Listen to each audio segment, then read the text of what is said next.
right, guys. Greetings, greetings, greetings, greetings, greetings, greetings, greetings. Welcome, welcome to an episode of Tigresh Realty and aka Brown Girls Are Beautiful. So, guys, I am streaming on two platforms at one time.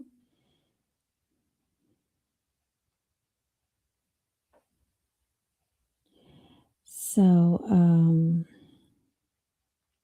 sorry, I was actually texting a potential client about some properties. Wanted to see what her thoughts were. So today's topic, if you can see it, we're talking about home ownership. Guys, sorry, 1 second, because that caught me off guard. Just a moment, just a moment. I didn't know she had text back. Yep, real estate talk. Here we go.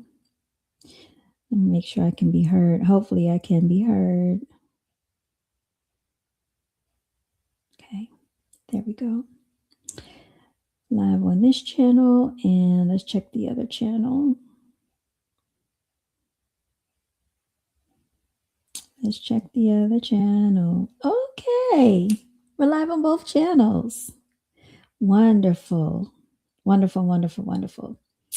All right, guys.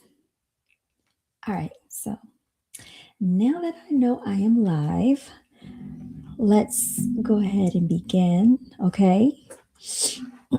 This light might go out, by the way. I'm going to try to keep it charged as much as I can, because if I turn it off, this is what I'm looking like. I look like I'm in the darkness. So I'm going to try to keep it on. All right. With all that being said, I do want to say home ownership is attainable, guys. Home ownership can be for any and everybody that wishes to purchase a home. Okay. So let's start there. And I do have some, interesting real estate information that I would like to share with y'all as well. All right. Because apparently people are getting discouraged, which they shouldn't. People are getting discouraged from getting homes. All right. Just a second, y'all. I'm trying to pull up this channel so I can share this with y'all. Sorry about this. All right. Here we go. This is very interesting information that I'm about to share with you guys. All right, let me see if I can find myself on the TV screen. Skip this. Okay, here we go. So I'm going to share this with y'all, and I want you to tune in and pay attention, y'all.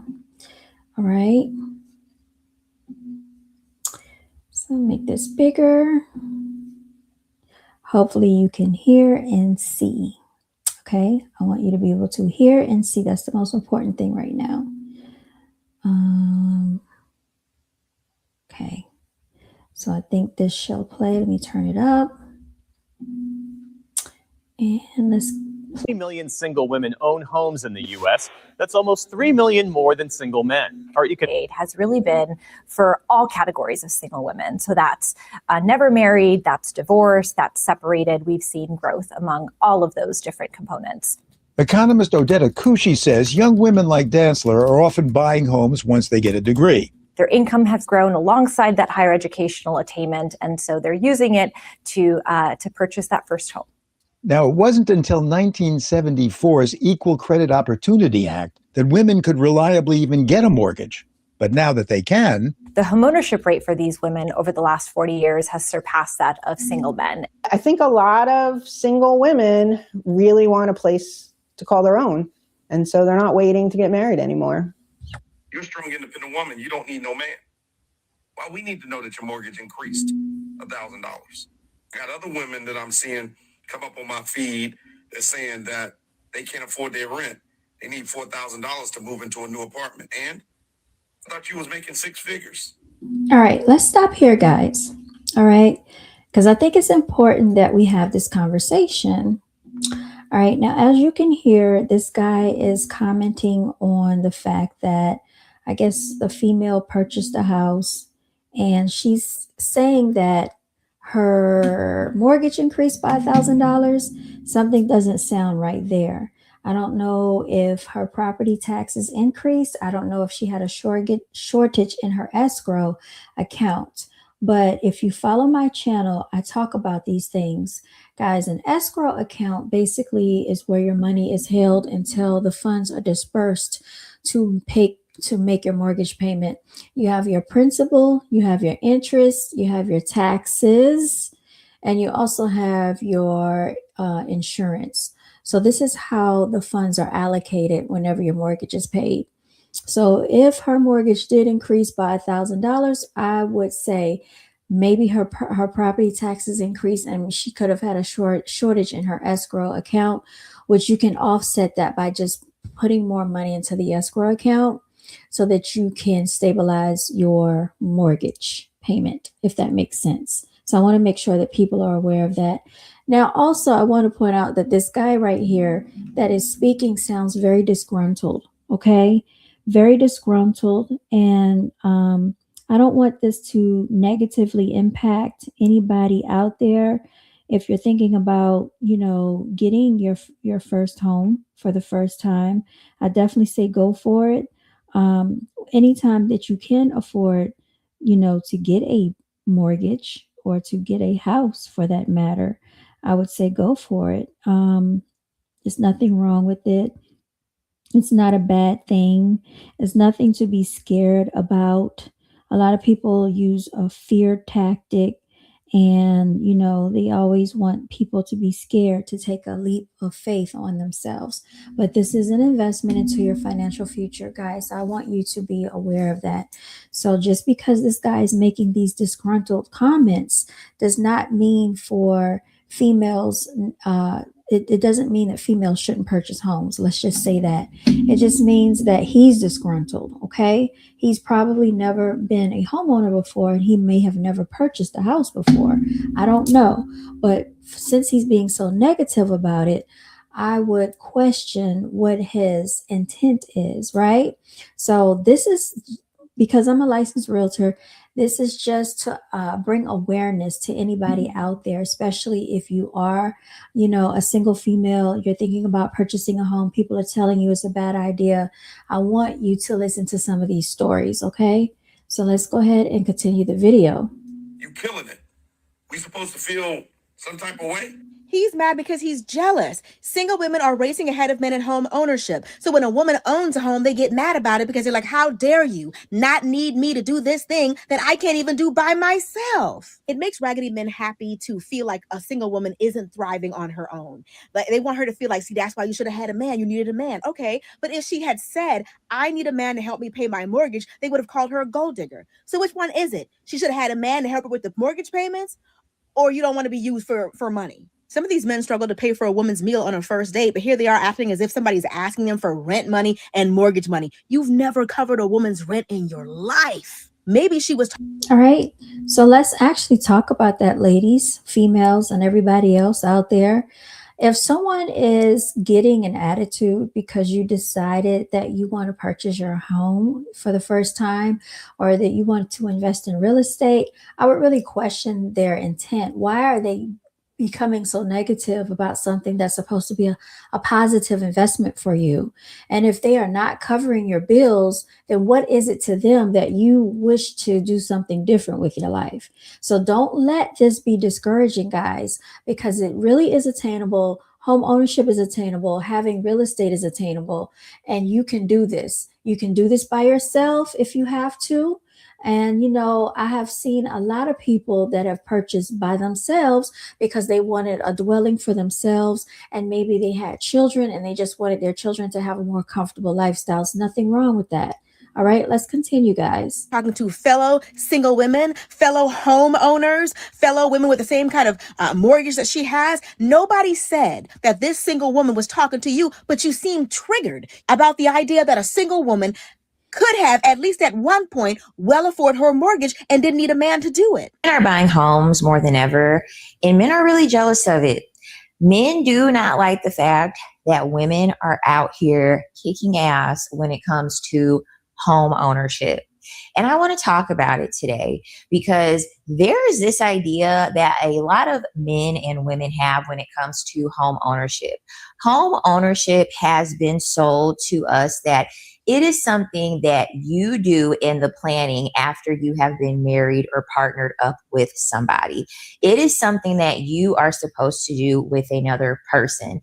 And due to the fact that women are able to make money, women are able to get educated, and women are able to acquire enough money to be able to have a stable living situation, women are no longer waiting for men to decide to get their shit together, to decide, I'm going to wait for the right man to come along before I become a homeowner. My name is Jezebella. Welcome to my channel. All right, Jezebella, thank you so much. Let's continue on. Welcome to my home. 31-year-old Maya Dantzler just closed on her very first house in Charlotte, North Carolina. She's been living in a very cool apartment in a converted cotton mill, but this is now home. This is my primary. Look at this, Paul. A spacious main bedroom, I have 2 closets. a sole homeowner. You see this? Beautiful.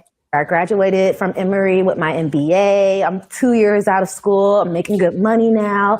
And I want to just generate some more wealth. Dantzler's hardly an outlier. The share of home buyers who are single women has just about doubled since 1981. Last year, there were 20 million of them. The increase over the last decade has really been for all categories of single women. So that's never married, that's divorced, that's separated. We've seen growth among all of those different components. Economist Odetta Kushi says young women like Dantzler are often buying homes once they get a degree. Okay, shout out to the ladies. Their income has grown alongside that higher educational attainment, and so they're using it to purchase that first home.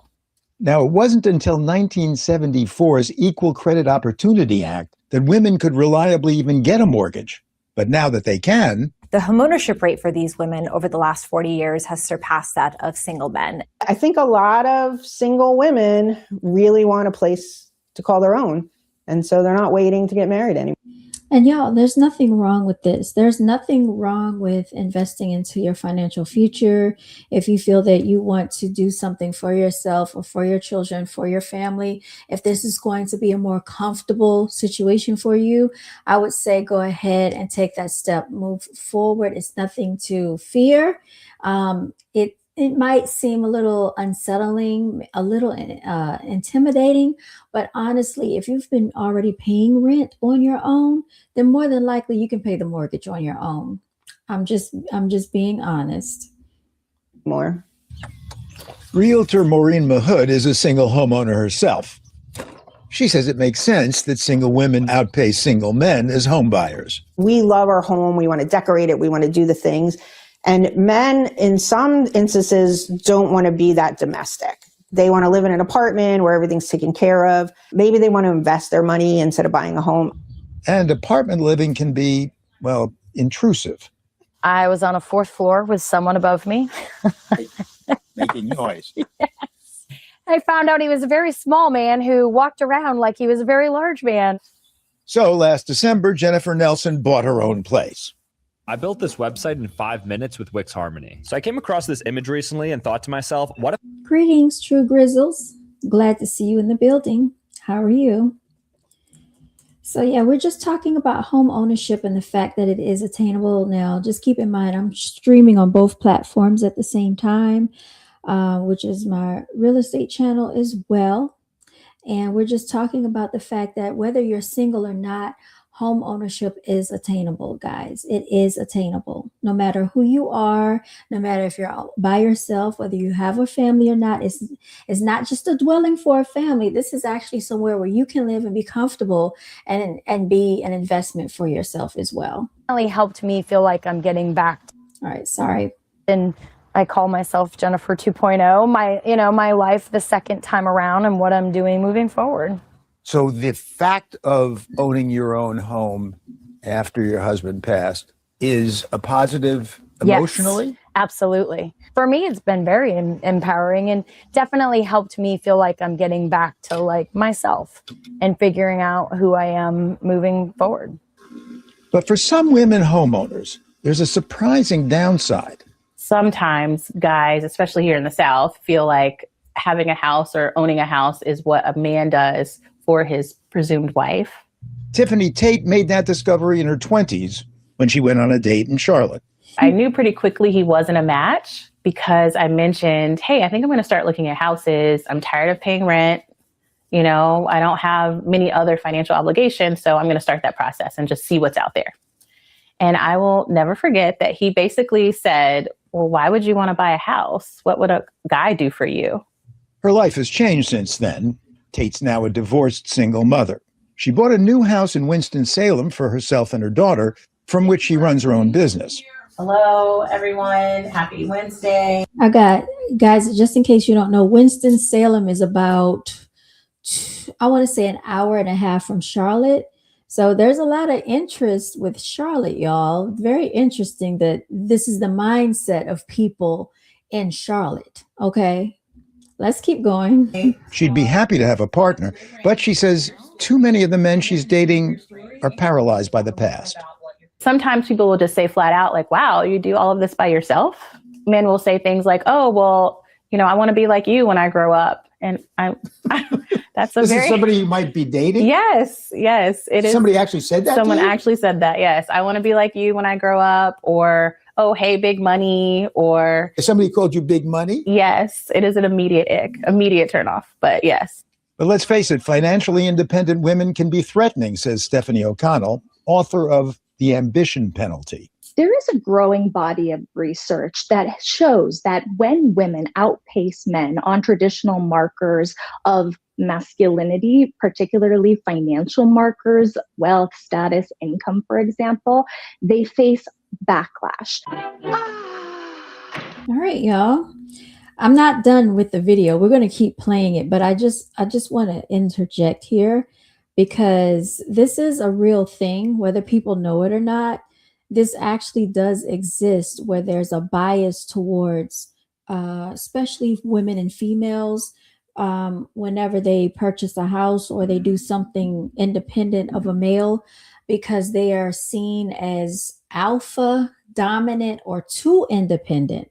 So if they do things to upgrade their lifestyle or things that they just have an ambition or motivation or goals towards, sometimes this is a turnoff for the counterpart, the male.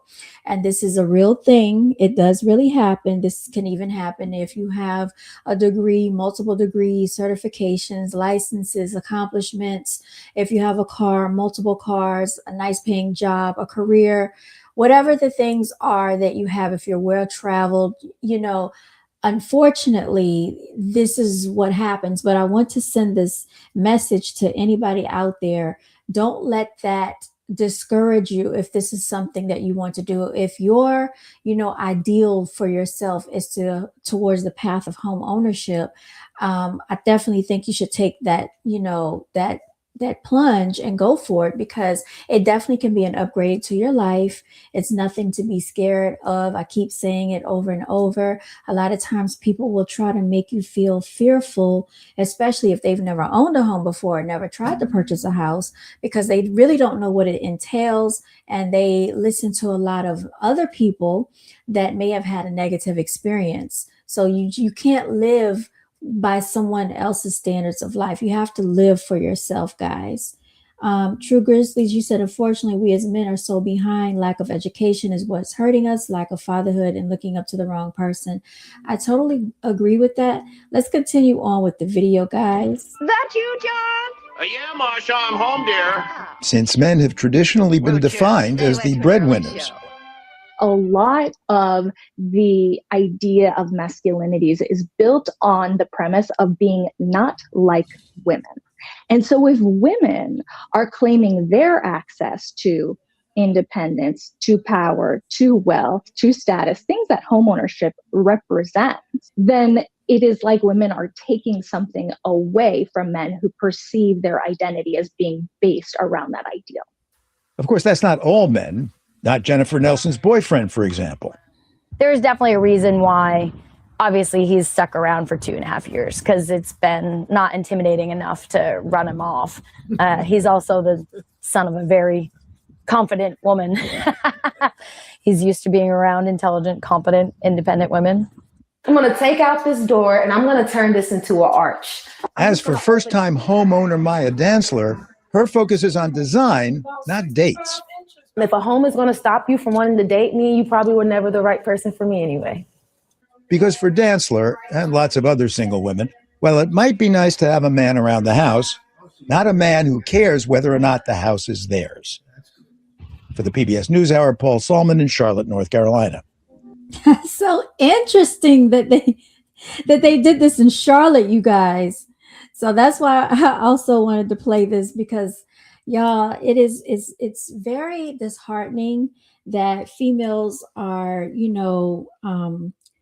I guess, under a pressure of feeling like they have to shrink themselves in order not to supersede the male counterpart. But I have to emphasize it again, guys. If this is something you want, go for it. Okay. Don't let anybody else get into your head and tell you that this is too challenging for you, that this is not attainable. You're making a big mistake because of their negative ideas that they have about something. You have to experience life for yourself. So let's continue on and let's hear what this guy right here has to say. All right, so sisters, check this out. If you're a homeowner, you're undateable. Check this out. So this brother here actually goes by Atlas Cloud. He's a trader and he has a platform over on Facebook. He says that once a woman buys a house, it's over. She's undateable.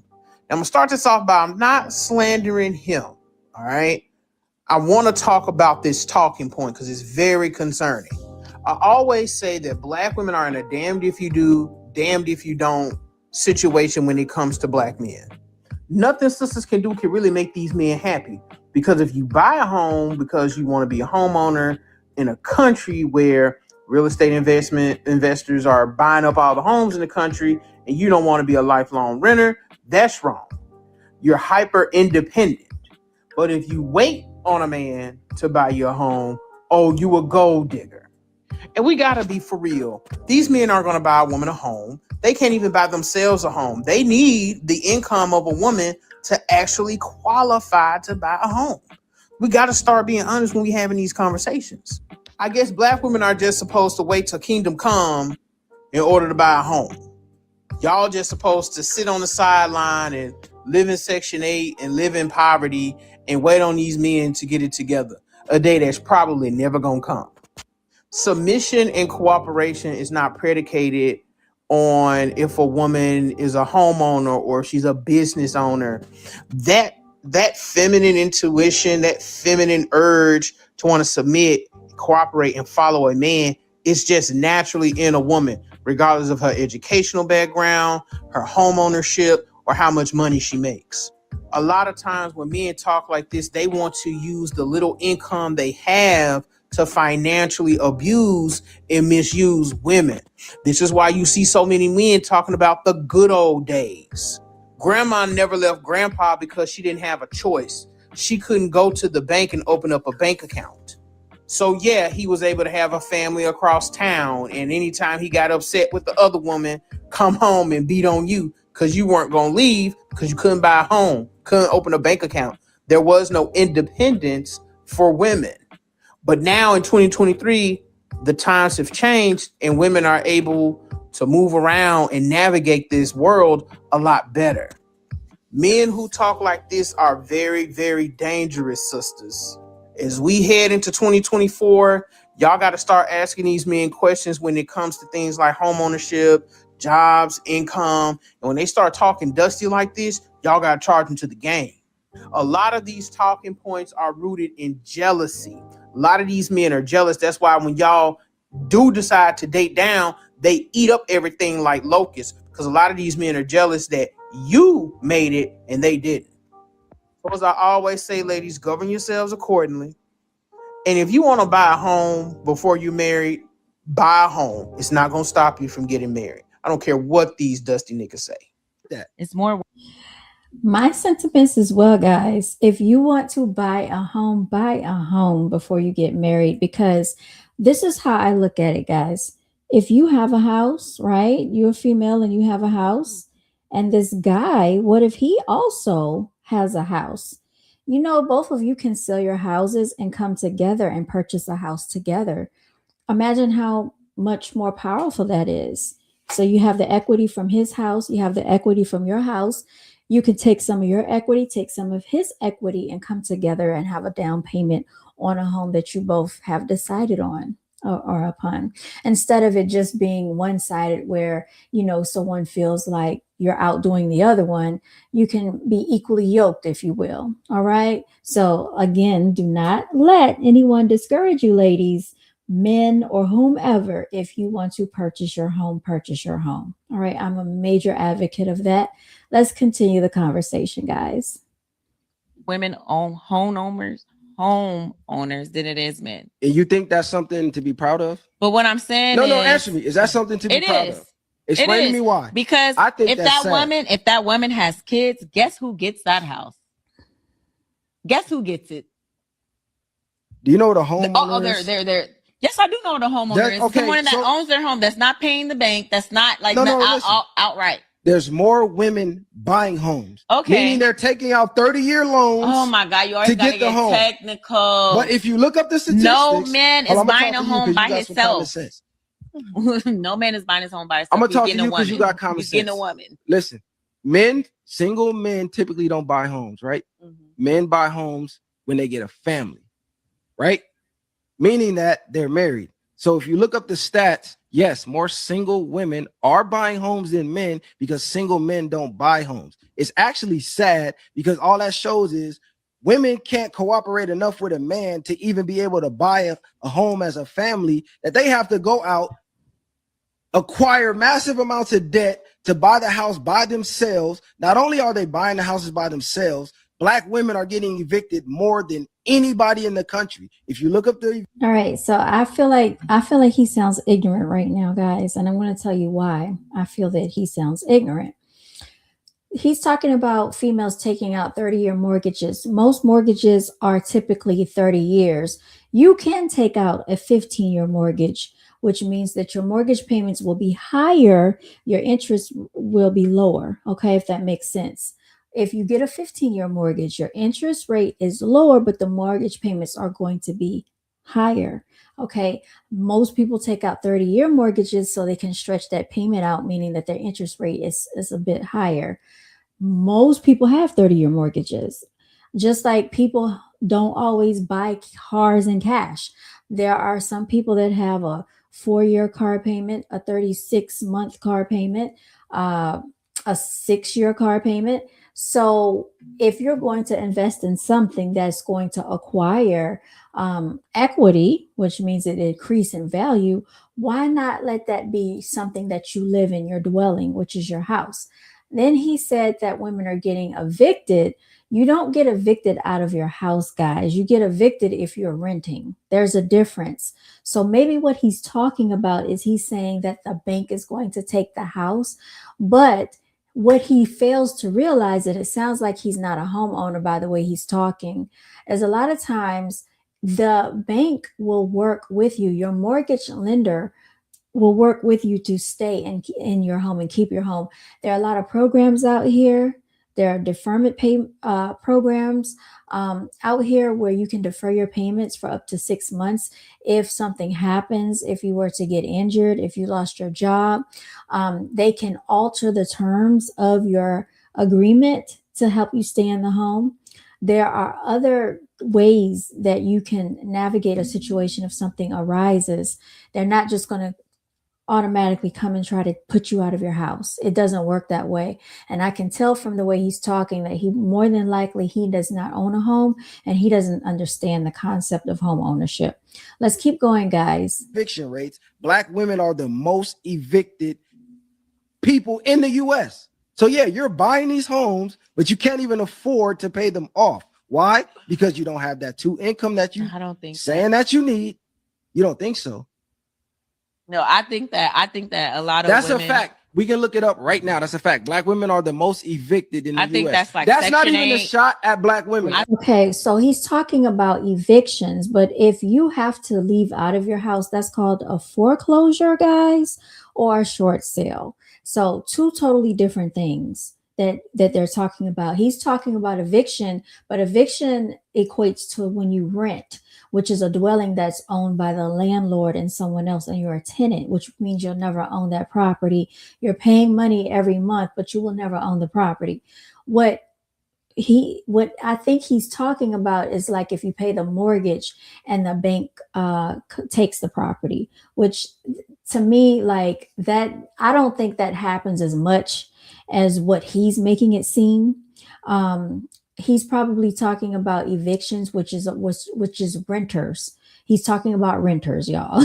So I don't want people to get confused because he doesn't know what he's talking about. So I'm trying to clarify the difference. Usually, like I said, the bank doesn't just automatically make you get out of your house. There are certain parameters that go on before it even gets to that point, and it's a long process. They give you a chance to redeem yourself to keep you in your home, guys. So it is not that easy for them to just come and take your house. I don't want people to get the wrong idea about that. All right, let's keep going. Let's hear what he has to say. I think that's like Are you Section talking about 8 homeowners though? Yeah, homeowners, like, you Section gotta 8, look apartments, it up. No, whatever you want to you look gotta at.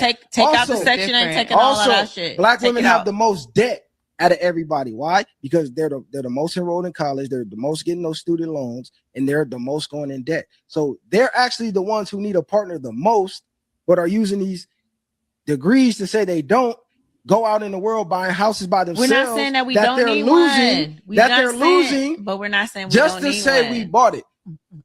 I think that's sad. Okay, y'all, he sounds like a hater, and I'm going to interject here again. Yes, it is true that a lot of females are seeking degrees more because they want more higher paying careers. So if they get a degree and it helps them to get a higher paying career or job, then that means they can potentially afford and qualify to get into these houses. So what is wrong with actually expanding your financial portfolio?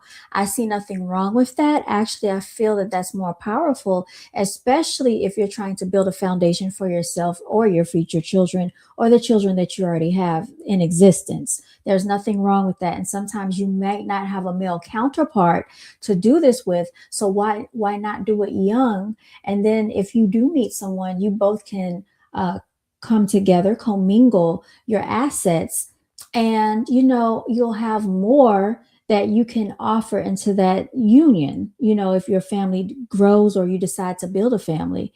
But he's not looking at it that way. So this is just a mindset of people that don't value home ownership, guys. And this can be very dangerous and detrimental to those that actually wish to seek out home ownership and get to experience that.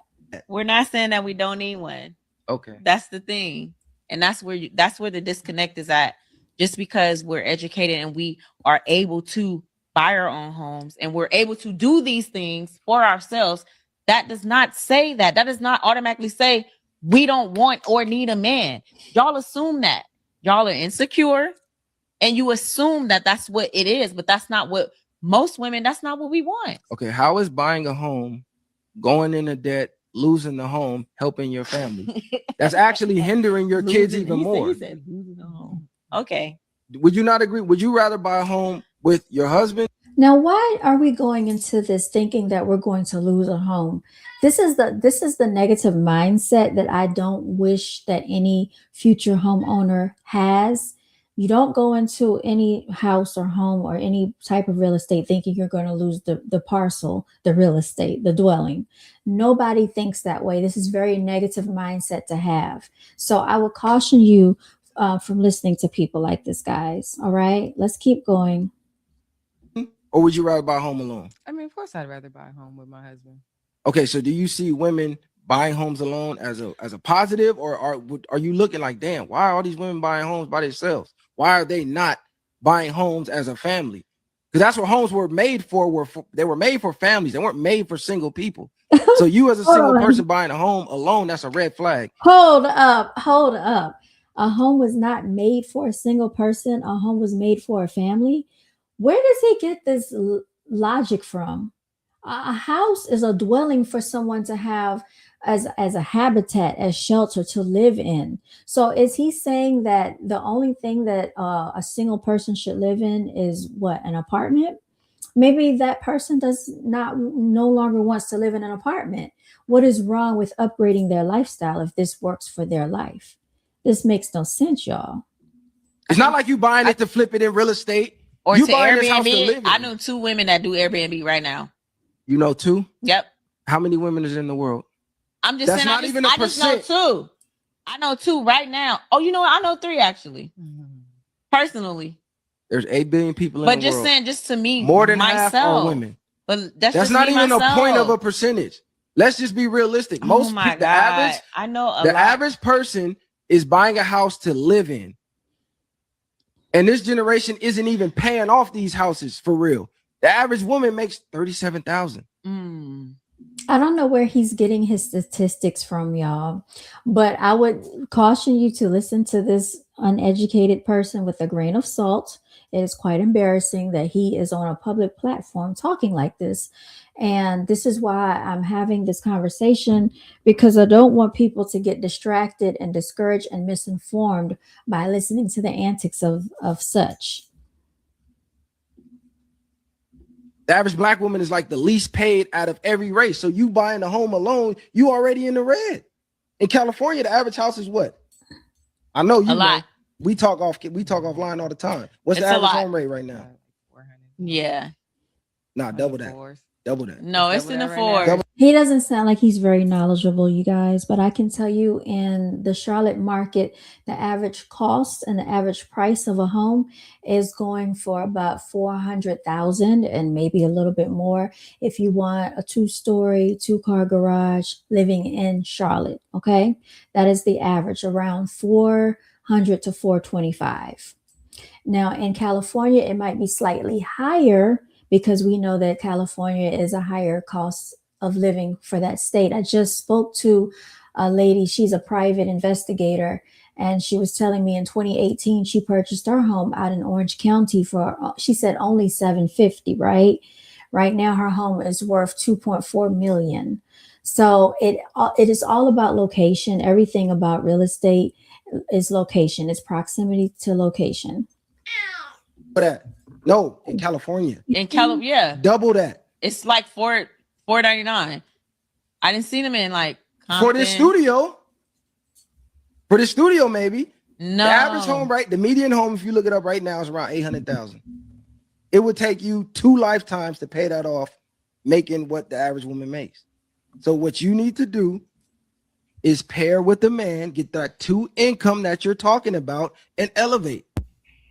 It does not make sense to buy a house when you are a single woman and you desire to be married. It makes absolutely no sense because you're setting yourself up. Now, some of you may be familiar with this guy. His name is Tony Gaskins. He allegedly gives relationship advice. He's supposed to be married, but before he got married, he said that he used to be like a womanizer.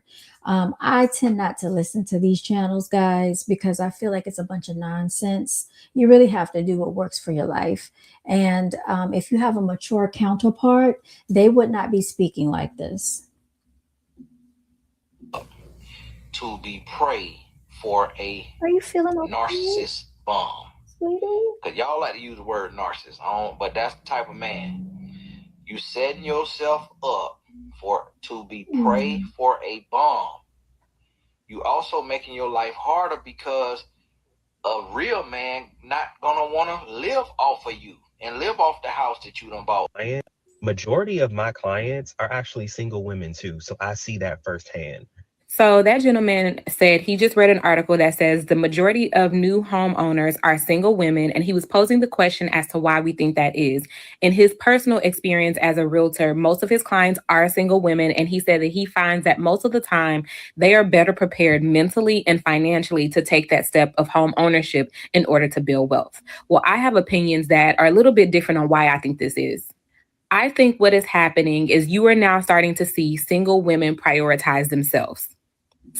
Yes, and it's a maturity level. Home ownership is just about your mindset, and they don't have the mindset, excuse me, to be homeowners. So they're trying to dissuade females that are single from purchasing homes. Stay with me, let me land. As a single woman, I can tell you from my own personal perspective, I never considered up until now purchasing a home without being married. My entire life, I just knew that I was going to be married by a certain age. And I put off the home buying process because I was waiting for that to happen. I always felt like buying a home was something that I was going to do with my husband, not by myself. Well, now that I am a little bit more mature, I am decentering men, meaning they aren't a priority. I am more of a priority to myself in my life. I have shifted my thinking to, what if I never get married? Does that mean I'm never going to own a home? Am I going to rent forever? I had to really start thinking about that and what that looked like for my life going forward if I never met the man of my dreams. And so I think a lot of women, single women, are starting to do that. Maybe they had all of these hopes and dreams of what their home buying process would look like with their partner. But because that isn't happening, they have managed to get it out of the mud. They have managed to achieve financial success on their own. And now they're like, you know what? I'm not waiting on a man. I have the money. I have the means. Let's get it cracking. So everybody's been talking about how single women own more homes than single men in America. How is that? And how is that changing the paradigm of wealth in America? I'm Chris Perry. I'm a real estate agent licensed in Maryland and DC, and I'm top 1% in the country in sales. Okay, so first off, single women, kudos that you are buying so many homes. And a lot of men, for whatever reason, are hurt by that. They're saying, oh, they got homes and divorces and things. But even a lot of my clients, the majority of them, are single women right now buying homes. I think that women tend to prioritize stability and investments and things like that, whereas men. Okay, he said the number one key word that I want you to listen to. He said stability, guys, stability, which is something that home ownership does offer, because you don't have to keep worrying about moving ever so often because they're raising the rent. Stability is what home ownership can afford you. That is a very key phrase right there. A lot of times we are okay with renting an apartment and living really anywhere as long as we have somewhere to lay our head. I think the great thing about home ownership, and the reason why I preach home ownership, is because of the equity that you can build. When you're renting an apartment, you don't really build equity at all. Once you move out, you get your security deposit back if the apartment is in the condition that you got it. If not, then you don't even get your security deposit back. Whereas when you own a home, you keep it a few years, you sell it and leverage it to buy the next home or do whatever you want to do with the money. But what are your thoughts if you are a single man or a single woman? Are you thinking about buying a home? Have you bought one? Let's talk about it. I need my single men to lock in because once again, these women are proving that they don't need you. According to a recent stat, single women now own almost 3 million more homes than single men.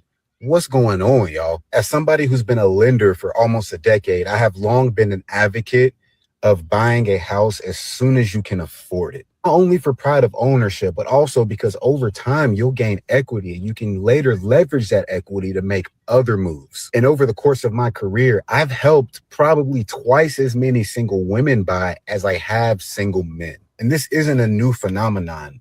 It's been growing over the past decade with the margin getting slightly wider every year. So my question is, why? What I find most interesting is... Okay, y'all. She has a very interesting take on it. So I'm going to play some of her commentary. I don't want to play all of it, but she gives some very, very good information, guys. Let me let you hear what she has to say. I'm so sorry. And you can hear my cat. I don't know if she's feeling well. Just a second, y'all. The experience of the realtors and how realtors almost unanimously say that when it comes to home buying with couples, heterosexual couples, it is almost always the woman who is the one that is initiating the process, following up on the process, checking up on the paperwork, making sure that all of the things that need to be done are getting completed.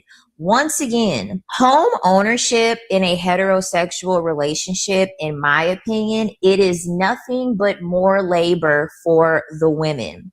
This is the reason why men are not buying any homes, because men rely on the labor of the woman to further incentivize them to want to get a home. A lot of men are lazy. I would go as far as to say most of them are lazy. Most of them don't even want to file the paperwork for a divorce, which is why women end up initiating divorces more often. It's not. Okay, so she's going into a whole nother caveat of why women are purchasing homes. Excuse me for my cat. Why women are purchasing homes without the male counterpart. If you want to hear her commentary, you can definitely go to her channel. Hold on one second, y'all. I'm going to give you her where you can find her. What's the name of her YouTube channel? One second. I'm looking for it now. Her name is Jezebella. That's spelled Jezebella. Jezebella. You can check her out there, guys.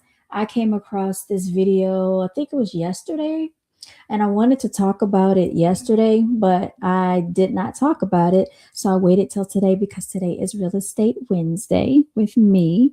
And I hope this has been a very informative video for you guys if you're out there, especially, you know, anybody that's thinking about homeownership and you don't have a counterpart and you're scared, you're nervous, sorry, and people are telling you that you shouldn't do this, and they're giving you all the reasons why you can't do it, why you shouldn't do it. I hope that, you know, this gives you some insight into what you can think about, what you can look forward to, not to be discouraged, to understand that this is actually something that's feasible. All right. So don't listen to the negativity, guys. Go for the gusto. This is your life. You have to live it once and for all. Okay. We only come here one time in this physical body, in this physical realm, at this time on earth. Do what you want to do for yourself. You know, establish something for yourself. You know, build equity for yourself. Build a foundation for you, your children, your family, or whatever you have going on. And don't let these people talk you out of something that could be a wonderful thing for you. All right, guys. Now I am going to probably see if I can sign off the real estate channel. I don't know if I can. If you would like to get in touch with me, my credentials are on the channel. Please reach out to me if you are looking to purchase a home. And especially if you have questions about becoming a first-time home buyer, I can definitely help you out with that process, guys. All right, this is your real estate queen signing out. Okay, so let me see if I can remove my real estate stream. I don't want to delete it. Hold on, y'all. I don't want to delete it. Okay. Let's just edit. I don't know if it'll let me remove YouTube for the stream. I don't know if it'll let me sign out of it. But I'm still on here, guys. So, because I don't want to say something that will cross the ethics line because I'm streaming on two channels at once. So I was going to try to end the one on my real estate channel. Let's see, view. Let's see, can I end it? Okay, there I am. Oh yeah, y'all. Thank you for the likes and consider subscribing to me as well. Okay, please do that. I greatly appreciate it. Y'all let me know your thoughts on this. If you're still here, what do you think about everything that we've talked about? Do you think that, you know, women shouldn't purchase real estate because the men are unhappy about it? Do you think this is, you know, something that women need to think about? Even if they don't have a male counterpart, they should just wait and wait and wait until the man comes and then they can get a house? Or do you think they are able to just purchase on their own? And then when the right man does come along, if he has real estate and she has real estate, they could, decide what they want to do. They could move into one, rent the other, sell them both, and build a home together. They have options, guys. And that's why I say real estate is just leverage. It gives you choices. So it's, to me, an advantage over being a disadvantage. I'm sorry. I think cat fur got on me. Yeah. It's so much I want to say, but I have to be very careful and mindful because I'm still streaming on the real estate channel. But I could really go in on these male counterparts, okay? I could really go in because I really think this is some nonsense. I just want to caution the ladies out there, if you are a homeowner, just be careful because there are some homeless guys out here that need a place to stay. Yes, they need a place to stay, y'all. And you don't want to be taking on another child, raising a grown man child. You have pets, let your pets be that. Let them rely on you, but no grown man should be dependent upon a female for a place to cohabitate, a place to stay. But then at the same instance, they want to degrade you for accomplishing, something like that. I just don't understand it.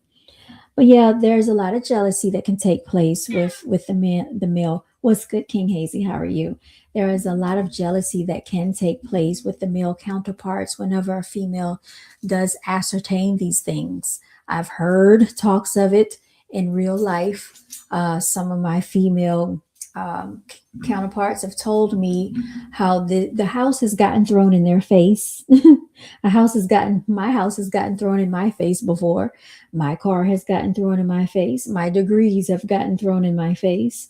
And it's like these things were obtained before meeting the person. So why should you, and there goes my light, guys, why should you have to feel bad about your accomplishments when you're not even bringing these things up?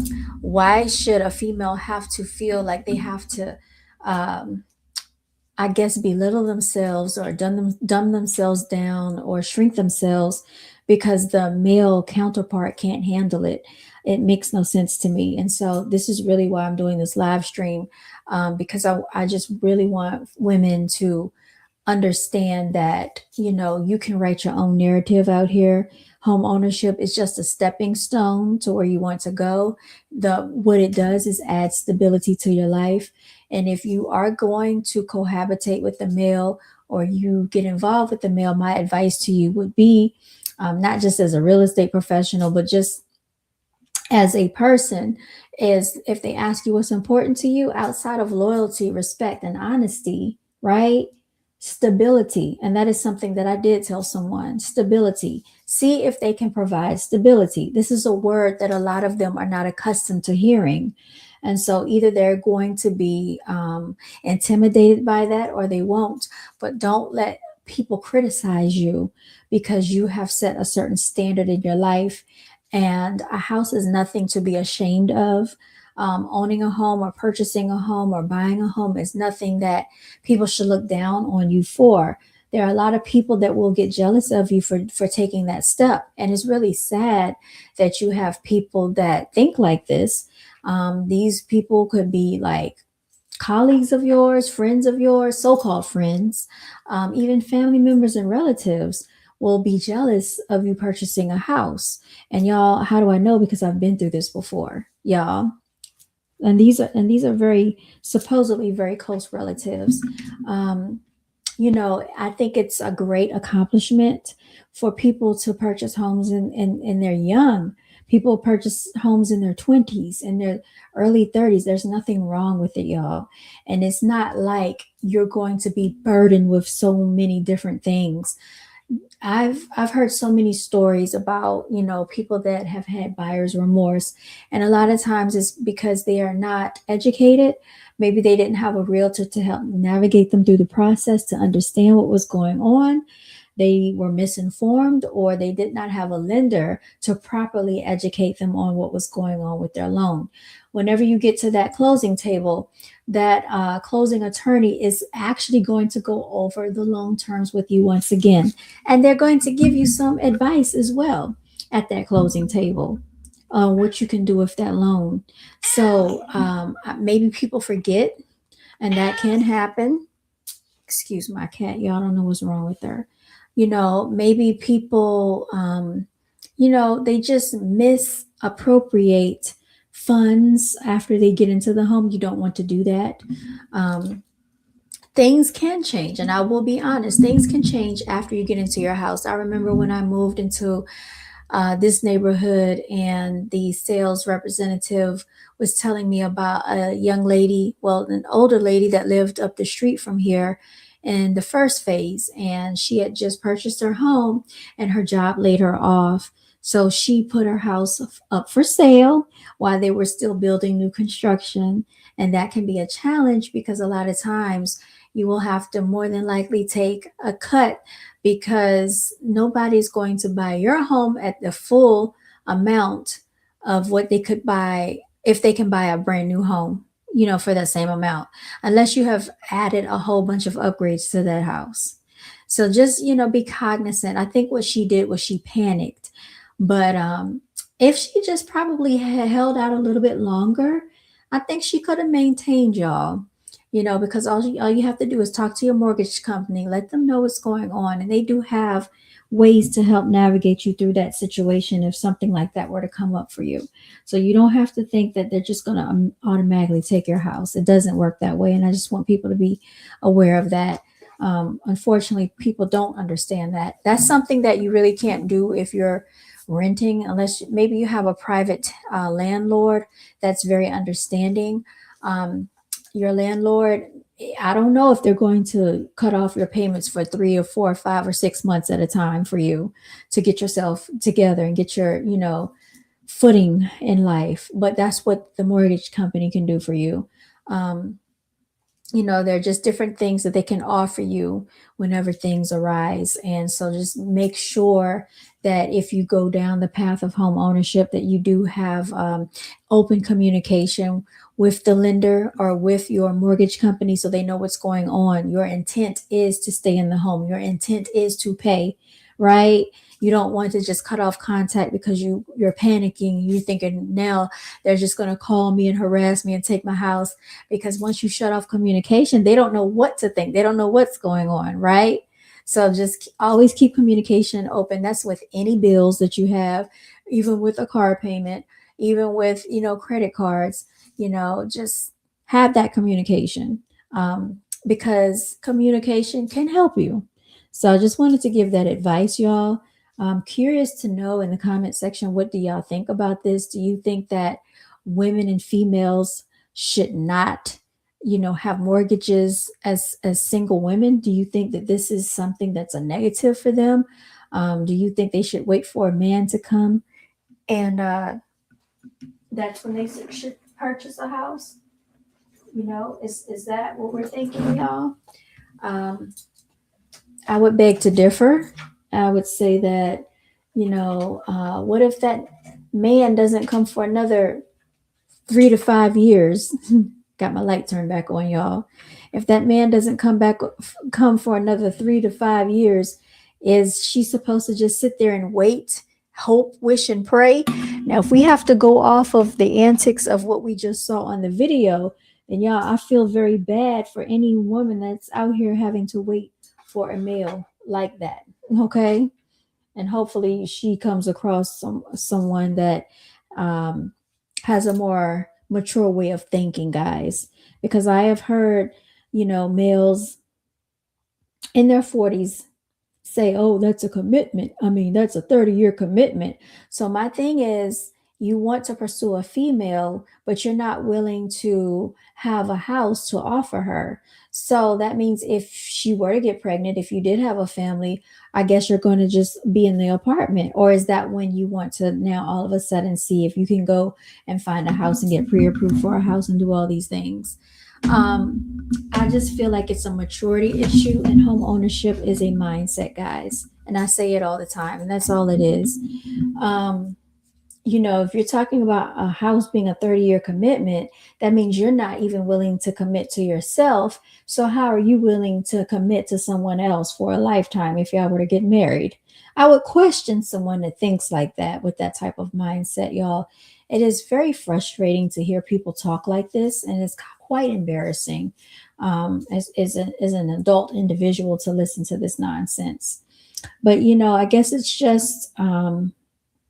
Whatever your beliefs are.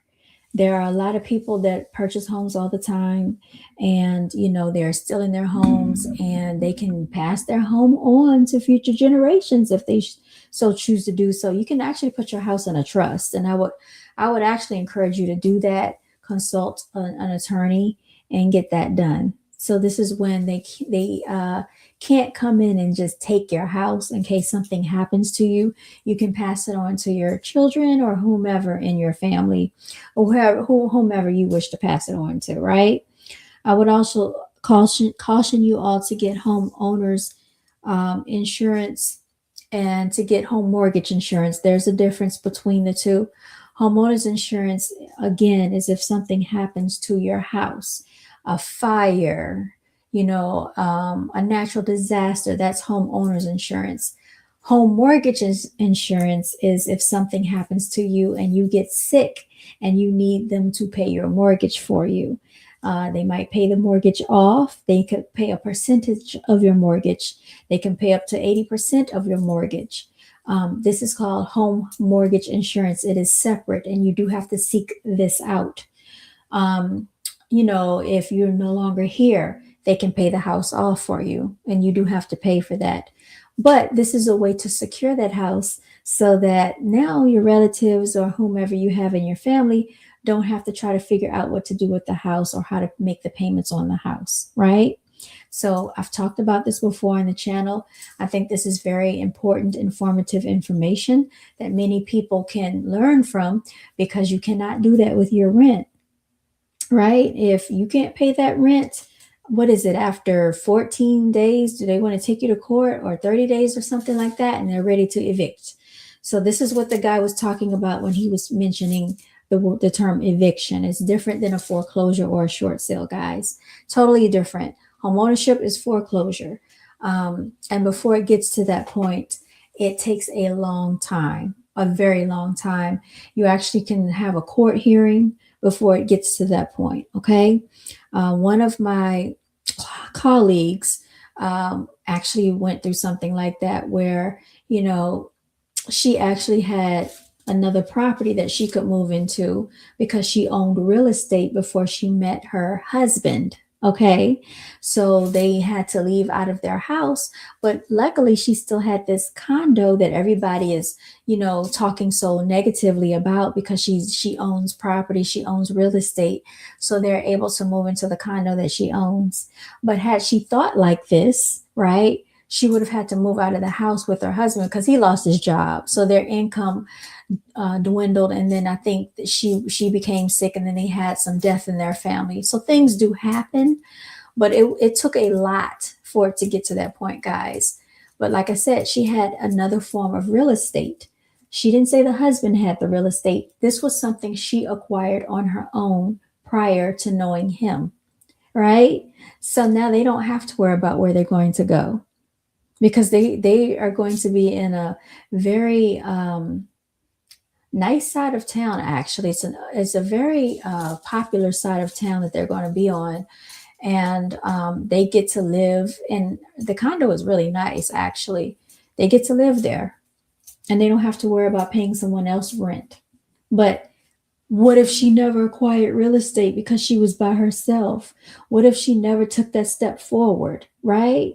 So these are the things that you can leverage when you are a homeowner, because technically that condo, she's the homeowner for that property. So this is the stuff I'm talking about when people, they misspeak when they don't really have full knowledge of what they're talking about, okay?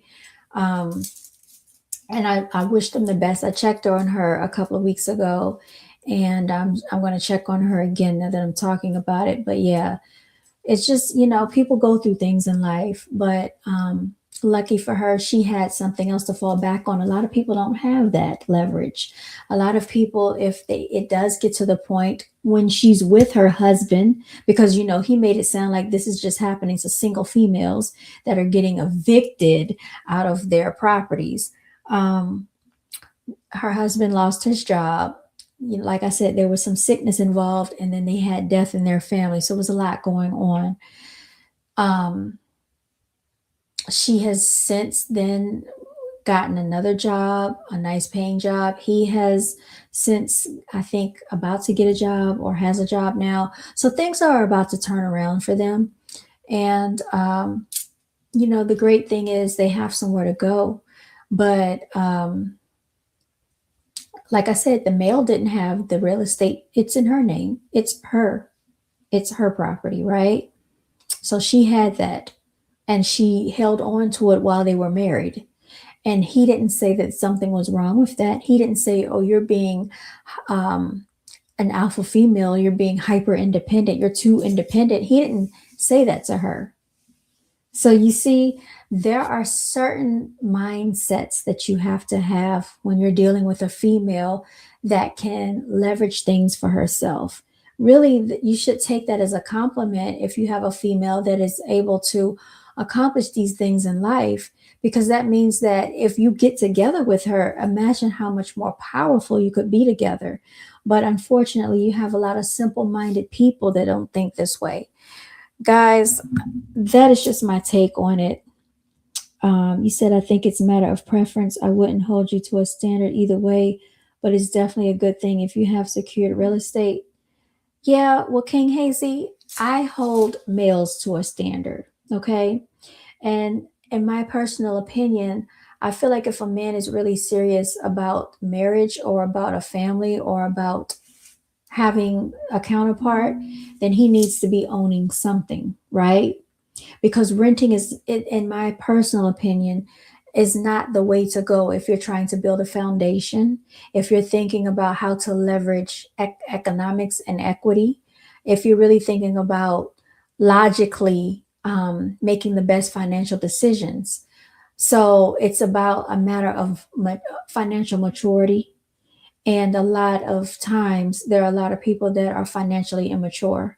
And so that would be very concerning when you speak to someone and they don't see the value in real estate, especially when the numbers make sense, the mathematical numbers make sense. Because you imagine when you pay the mortgage, you're putting money into an invisible bank account that exponentially grows, versus giving rent to someone that is not going to leverage you anything. It's like when you purchase a car and it goes down in value as soon as you drive it off the lot. That is what you're doing with rent.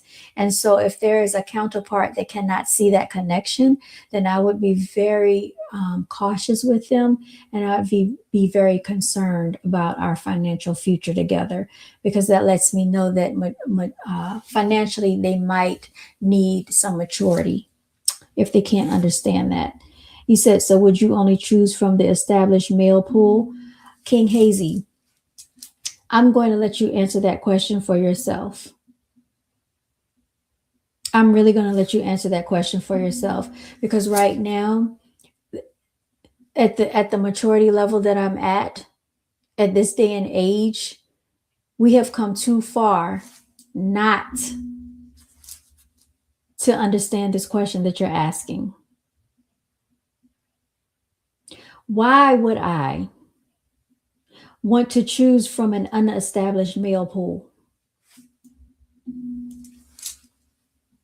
Why would any female want to choose from an unestablished male pool?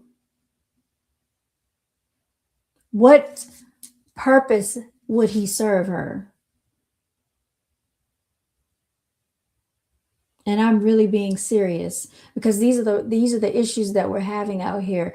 And this is why these males are speaking the way they're speaking on these public platforms and discouraging females not to purchase real estate and not to do things outside of a male and not to establish things for herself. You said because any man you could acquire was once there. Is he there now, King Hazy? That's the question. It's not about if he was once there. Is he there now? Because if he's not there now, that means he needs to get there.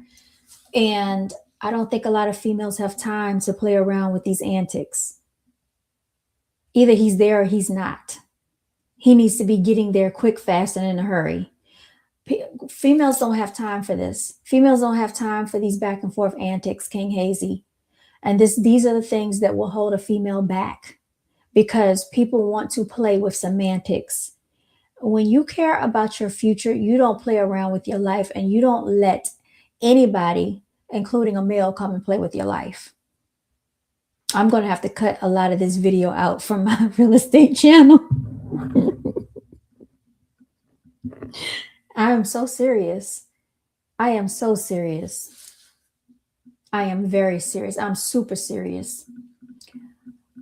We're not in that day and time. We're not at that age. Nobody's going to be playing with anybody's financial future or anybody's life. We're too far beyond that at this point. And this is the issue that's going on. And this is why you see these males speaking the way they're speaking, and they can't handle the females doing what they're doing. Females don't have time to wait around for this nonsense, King Hazy. They don't. You said it's the same person. I feel you. Oh, I don't know. I don't know who's the same person. Yeah, but I'm very serious about that. And I would caution any female, like, not to, in my personal opinion, don't let a male move into your house unless he's able to, he's able and willing to pay that mortgage. And not just the mortgage, but he needs to be able to actually handle the bills of that house. So that includes the cable bill, if you have cable, light bill or electric bill, gas bill, internet bill. What comes with owning a home? You might have lawn care, you might have pest control, just simple things to maintain a house. A guy and a male should know how to maintain a house. If they don't know how to maintain a house, then they need to learn quick, fast, and in a hurry. Okay? Because it's not just about, oh, I paid the mortgage, or I paid this, or I paid that. No, a real provider knows how to provide, King Hazy. They know how to provide because these are bills that you would have to pay anyway. And he should not just be, having enough to pay the bills, but enough to basically be able to manage a family if she were to bear children by him, right? Because you want your children to be comfortable. And nobody should have to go into a situation and feel like they have to shrink themselves down because this male counterpart does not know how to maintain a household. This is something that should have been done years ago for a lot of these men. You said, what should a woman do, King Hazy? What should a woman do? You answer that question. I think a lot of these women that have already established themselves already are doing what they need to do, and they don't really need to prove themselves to any male counterpart. What is he doing? That's the question you should be asking them. What is he doing? And that's what they should be asking themselves. What is he doing? Any female that can purchase real estate, have degrees, get certifications, get licenses, have careers, have jobs, doing everything for herself already. What do you mean? What is she doing? She's doing everything already by herself. What is he doing for her to make her life easier? And then you get these men that want to come around and they want your time, but they won't pay you for your time. Why? Because time is money, right? They don't even understand that concept. Time is money. Time is energy. They think that she has free time to give away to somebody that's not worthy of her time. If a male really is interested in you, I've had people that I was dealing with that I was like, no, I can't spend the evening with you because I got to go to work. They wanted, they wanted to pay me. What's your job gonna pay you? I'll pay you for it. Why would I miss time from my job and not get paid to go spend my time with somebody that is not worthy? Like, it doesn't make logical sense to me. You said, so only the males has to prove something. Okay. If that's how you take it, King Hazy, if that's how you feel, that's not what I said, but if that's how you feel. And see, this is the stuff I'm talking about. People get hypersensitive, but I am very serious. People need to get, and women particularly need to be very serious about their time and their energy and about their lives, because people will come off asking these types of questions. What does she really need to prove if she's already doing everything? Answer that question for me, King Hazy. If she's already doing everything, what is it that she's trying to prove? Nothing. She's living her life. So either you're going to come to her life and add to it, or either the male is going to come and take away from her life, which she doesn't have time for that. And at this point, I was just talking to a lady yesterday. A lot of women don't even have the energy to entertain a male because of these silly antics. She said that she raised her daughter by herself. She said her daughter is 18, about to go to college, which I commend her for that. This woman says she makes really good money. She works for a financial institution.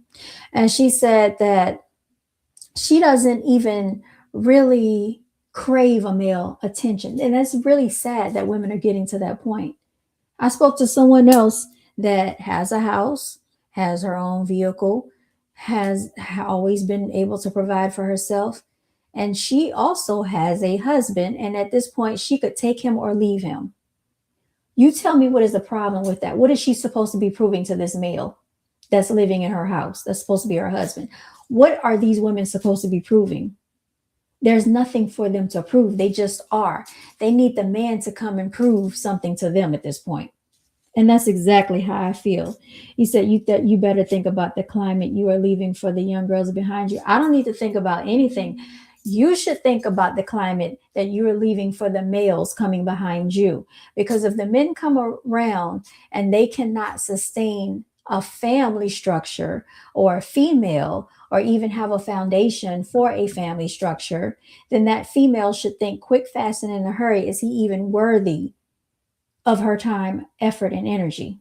I don't need to think about anything. And as a matter of fact, I'm glad we're having this conversation, because I hope the females that are watching this channel actually adhere to this conversation, because it's nonsense to entertain people that think that you need to prove something to them at this point, especially when you've already built a foundation for yourself. What are you proving to the male? What are you proving? And if he can't answer that question, then why even ask the question? What is she supposed to be proving? You still haven't answered the question, King Hazy. What is she proving to you? What is she supposed to be proving? Answer the question. What, you want her to cook and clean? You want her to be the nurturing female? Females are natural nurturers. They already are instinctively, because they have motherly instincts. They're naturally, instinctively nurturers. So what is she really proving to this male? Cooking, cleaning. So you want her to go to work, cook, clean, maintain the house, pay the bills too? What is he doing? He doesn't do half of that. You said that you are worthy of what you require. You know, whatever is good for the goose is good for the gander. So you have to find a female that will go along with the antics of whatever you have going on in your world. And the female has to find a male that will acquiesce to whatever she has going on in her world. And that's how I feel. You just have to find the right match, the right counterpart. But at this point in time, I just feel like females have gone through enough, because either they're doing too much. You know, like we hear men say, oh, I've been told this, oh, you're too independent. How am I too independent? And this is before I had a house. How am I too independent because I go to work and take care of myself and pay the bills that I pay for myself and have a car and have transportation? How is that being too independent? That's being an adult. Somebody said this, that you're too independent. But then if you let the male take care of you and they cannot do it, then you're dependent on him. What's going to happen in that case? Well, I guess you'll be without a ride. I guess your bills won't be paid. So it's damned if you do and damned if you don't. This is why I say females don't need to sit here and play these silly reindeer games and these shenanigans. This is why females are out here doing what they're doing and securing homes for themselves, because they are tired of the antics of the males, right? They don't have time to wait around to think about what he's going to do, if he can do it, if he can, once he did it, can he do it again? They're doing it for themselves. Either he's going to come along and add value or he's not. Simple as that.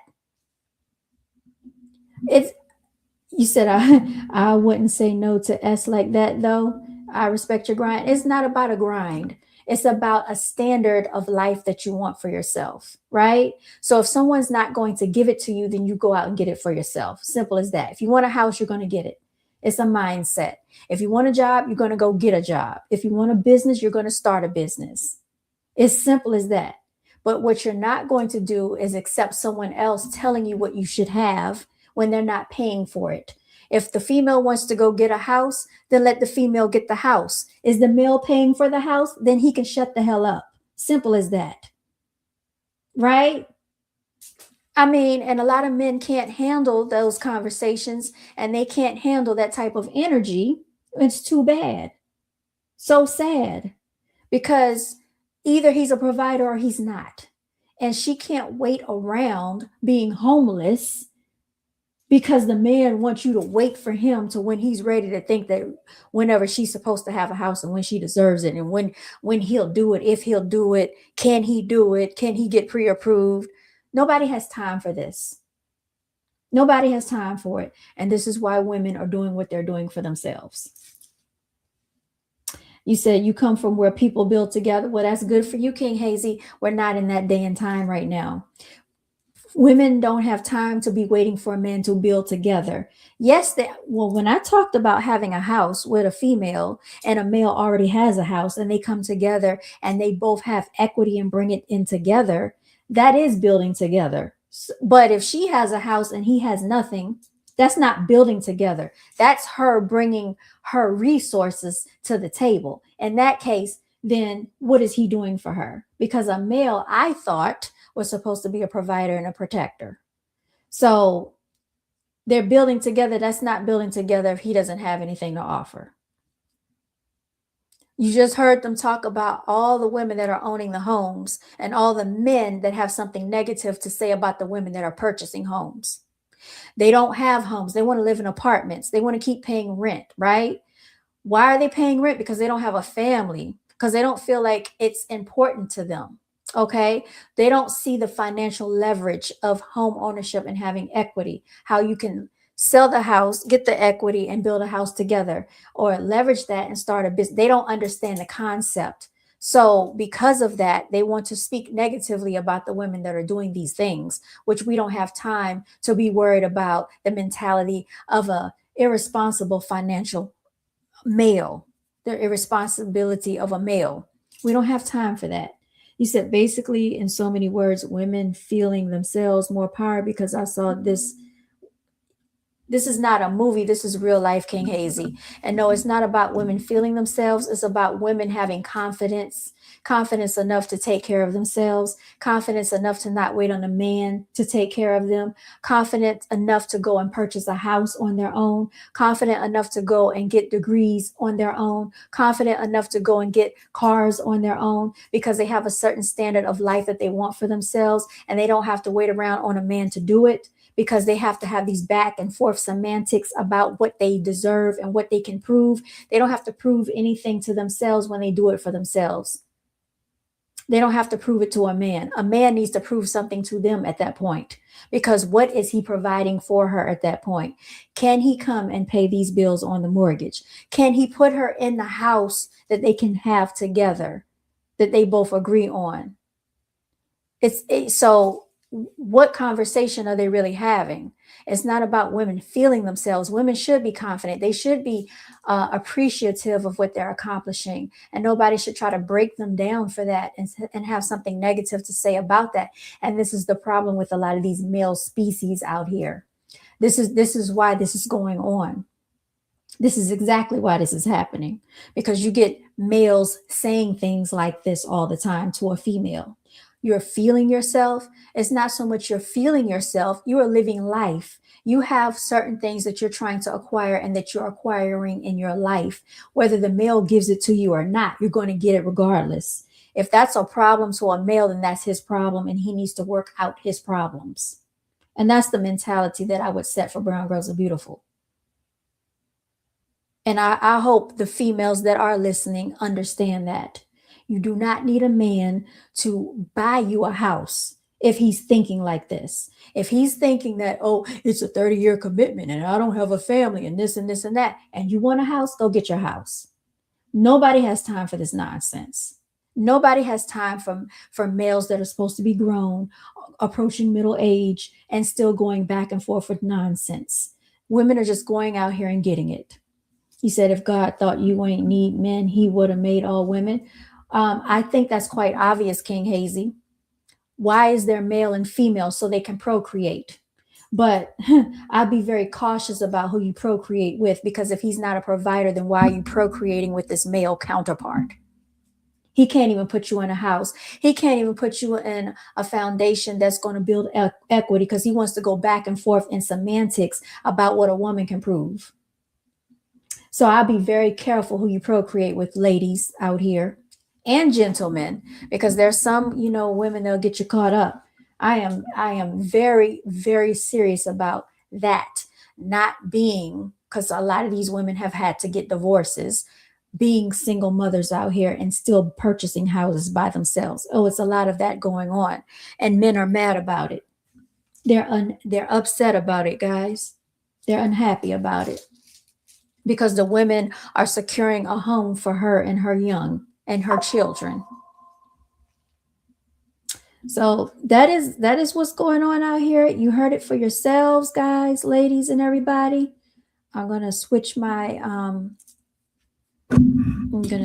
camera because my other camera's about to die. The males out here, they're hit dogs hollering. They're upset that women are purchasing homes. They have something negative to say that she's purchasing a home. They have something negative to say if she's evicted out of her apartment. They have something negative to say if she can't afford to live on her own.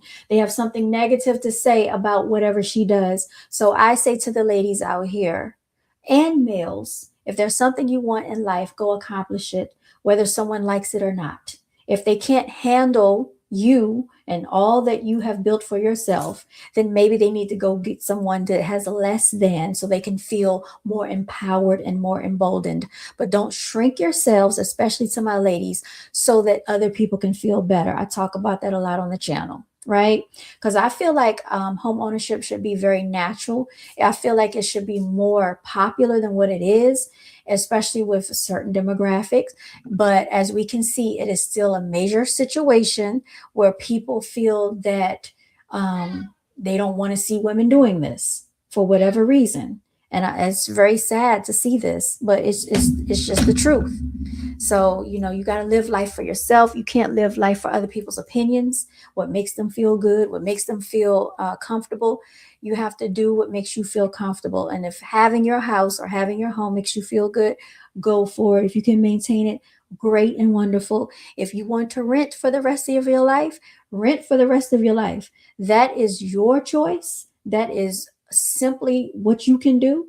If you want to go get a manufactured home, if you want to go live in an RV, whatever works for you, do what works for you. But don't let anybody make you feel that you have to acquiesce to what their opinions of your life should be, because this is your life and you have to live it. And I definitely want to let the ladies know, just please listen to what these males are saying out of their mouth. Because when people say stuff, they are telling on themselves, y'all. They definitely telling themselves, and ask the right questions. Think about the way they answer these questions and think about their mindsets, okay, to save yourself a world of trouble. and a whole bunch of frustration. What is it? I hope she's feeling okay, y'all. That's Tinkapoo. She been jumping in my lap. She done scratched me and everything. I got scratch marks all across my lap because of her. You said I agree with that. I agree as well. I agree as well.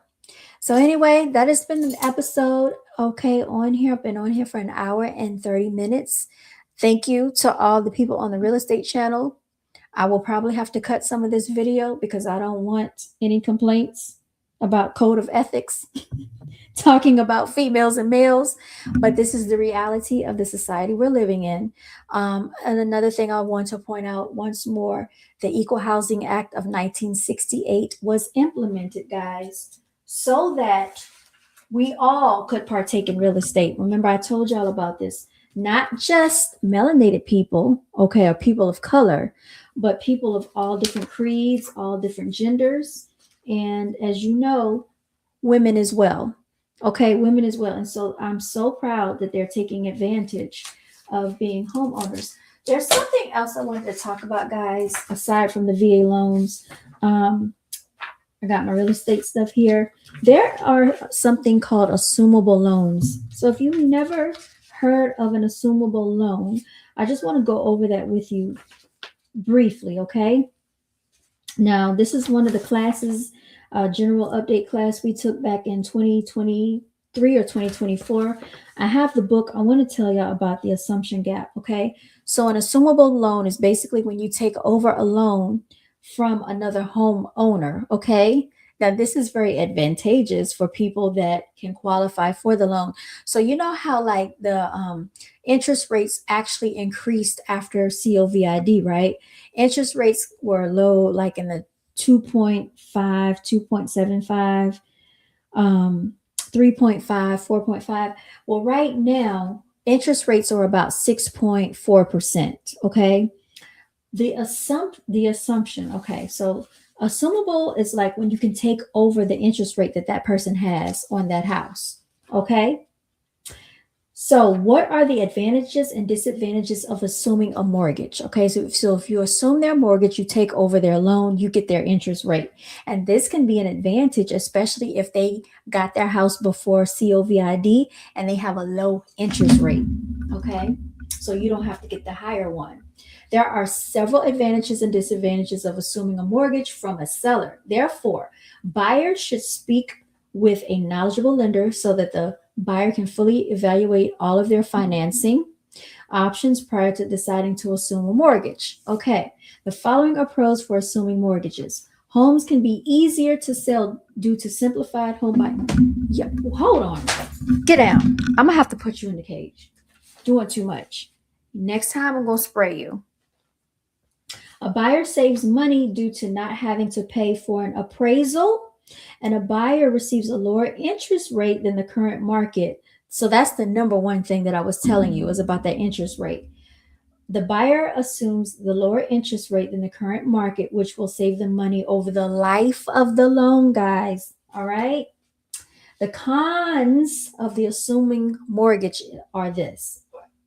Sellers may still be held liable for the assumed loan by the lender, which can increase financial risk due to the possibility of the buyer's default.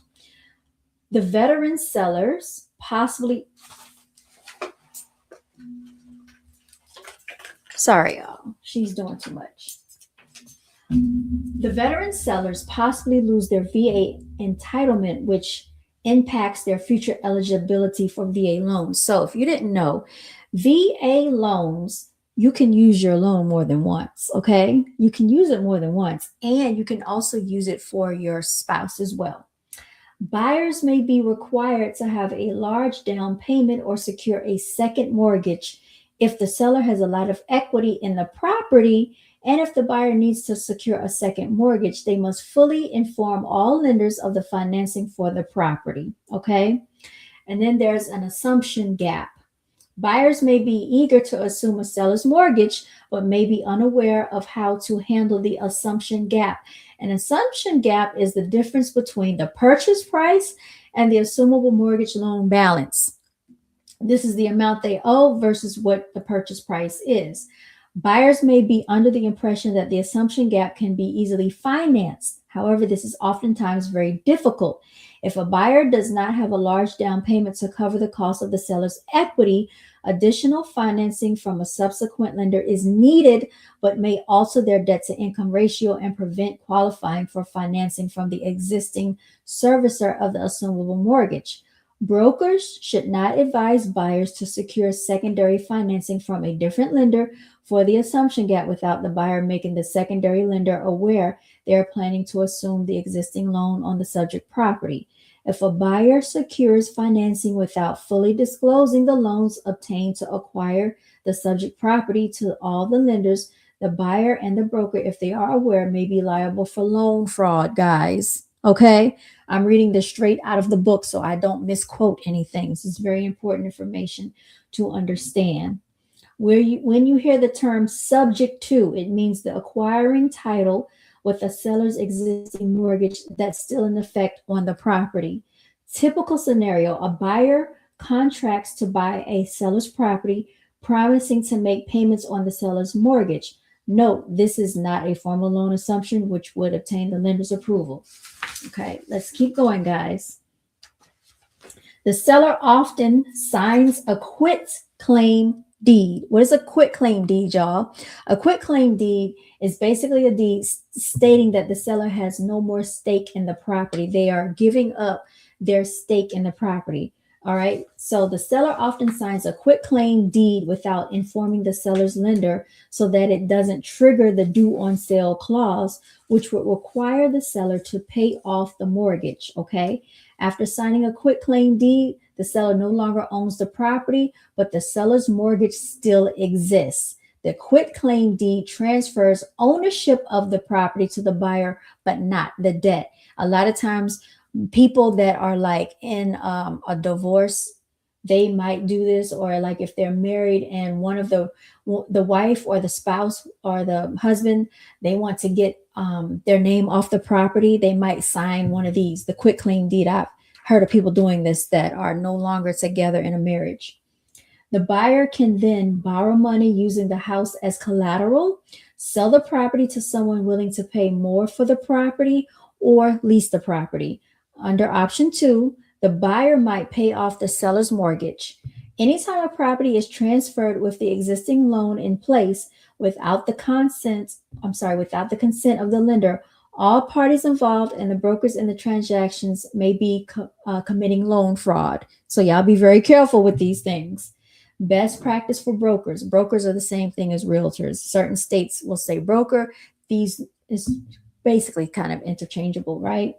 Real estate agent or whatever. Real estate brokers can educate themselves on the complexities of assumable mortgages by either networking with mortgage lenders, participating in educational opportunities and loan products, or participating in training and And you can scan the QR code right here. These are just some of the classes, guys, that we have to take. And I just thought this was very interesting and informative information about assumable loans. Some of you may have heard commercials about assumable loans, or you may have seen it being displayed in the MLS or the multiple listing service that this property has an assumable loan, right? You have to be careful with how these are handled. For sellers who experience challenges with selling their property, offering this creative financing may entice buyers. However, sellers should be knowledgeable about the inherent risk associated with the marginally qualified buyers attracted by this form of financing. Owner financing can be advantageous to both the buyer and seller if it is possible for a particular property. However, the pros and cons should be carefully evaluated to determine if it will be in the best interest of both parties. Because remember, the seller could be on the hook, right, if the buyer defaults on that loan. Okay? Some of the pros for owner financing are ready financing for buyers with reduced closing expenses such as lender and appraisal fees, seller's ability to earn additional fees on their money while transferring the property, and seller may reduce tax liability by receiving sale proceeds over several tax years. The cons of owner financing may include interest rates may be higher or typically higher than market rate for buyers, the possibility of buyer defaults, requiring the sellers to pursue foreclosure, and the seller receives payments over the life of the loan versus all funds upfront at closing. Okay, so I think most sellers want all their funds upfront at closing, but it's up to that seller. Brokers should encourage a seller and a buyer to seek legal counsel to determine whether owner financing is an appropriate financing option for their property sales transaction, y'all. So definitely speak with a real estate attorney and the right type of lender for this type of transaction. Okay. And then we have here the tsunami of wholesaling. So I know a lot of you like to hear about wholesaling. Okay. I'll read this to you guys. One of the current hot topics that exists in today's changing real estate market is the concept of wholesaling. The term is being utilized a lot and becomes a catchphrase for a wide variety of circumstances. There are literally hundreds of videos currently posted on YouTube featuring instructions and coaching for how to wholesale properties. Some of the titles currently available are as follows: Make $10,000 in 30 days wholesaling real estate. 5 methods to wholesale a house with no money, right? Make $1 million a year wholesaling real estate. Watch me wholesale this house and make $5,000 in less than an hour, right? Promoting real estate is one of the basic principles of building wealth. Individuals are being enticed to wholesale real estate, believing it is an option to make a quick profit in a short amount of time while not spending any cash. Nearly all of the solicitations emphasize the fact that wholesalers act as investors and therefore do not need a real estate license. Let's continue on, y'all, because it gets very interesting and tricky. That's why when people say they're wholesaling and they're investing, I take it with a grain of salt. Okay? Because the term wholesaling is being applied to a lot of different activity, it is helpful to look at 4 major categories that cover the scope of much of the activity. All right? So, the many aspects of wholesaling. You have unlicensed individual or entity closing on a property and reselling. All right? So you don't have a license. You're not required to buy or sell your own property. Be cautious of misrepresentations that can create civil liability. And all ads must comply with fair housing laws with this wholesaling stuff. The many aspects of wholesaling. Then you have the unlicensed bona fide buyer assigning contract to another while under contract. So this is what's called the 2T, which is the contract to purchase, guys. Requires consent of the seller, and the other contracts vary. May charge an assignment fee to the buyer. Cannot engage in brokerage service, identification of assignment, and must be clear. So just understand that the wholesaler, if they are doing this and they're unlicensed and they say, oh, let me buy your house, everybody wants to get cash for their house, I'm a wholesaler, and be careful, because they are not held to the same requirements as a licensed real estate agent. We are regulated by the Real Estate Commission. These people can have contracts that you might not understand, and they are not in the they are not documented for these real estate transactions. This is something a contract they came up with, basically. So you definitely might want to have a real estate attorney if you're doing something like this.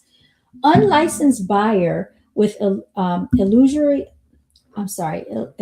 contract showing, marketing, and attempting to sell the property.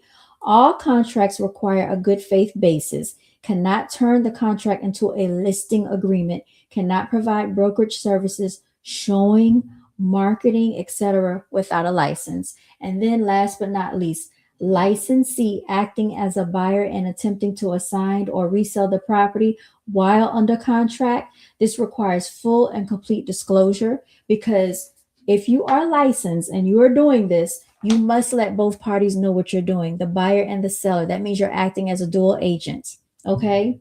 And then you cannot mislead or misrepresent the property values. Your fiduciary duties may be breached, because now if you're doing this for the buyer and the seller, you, by real estate law, you cannot tell one or the other too much information about the other side of the transaction. You are very limited in what you can share. right? This is why a lot of people don't do dual agency. You have what's called designated dual agency, which means you have a licensed agent that will handle one side of the transaction and a licensed agent that handles another side of the transaction, so that you don't accidentally be in breach of this. And then you have you need to consent for all compensation. So they both have to agree on the compensation, guys. Okay.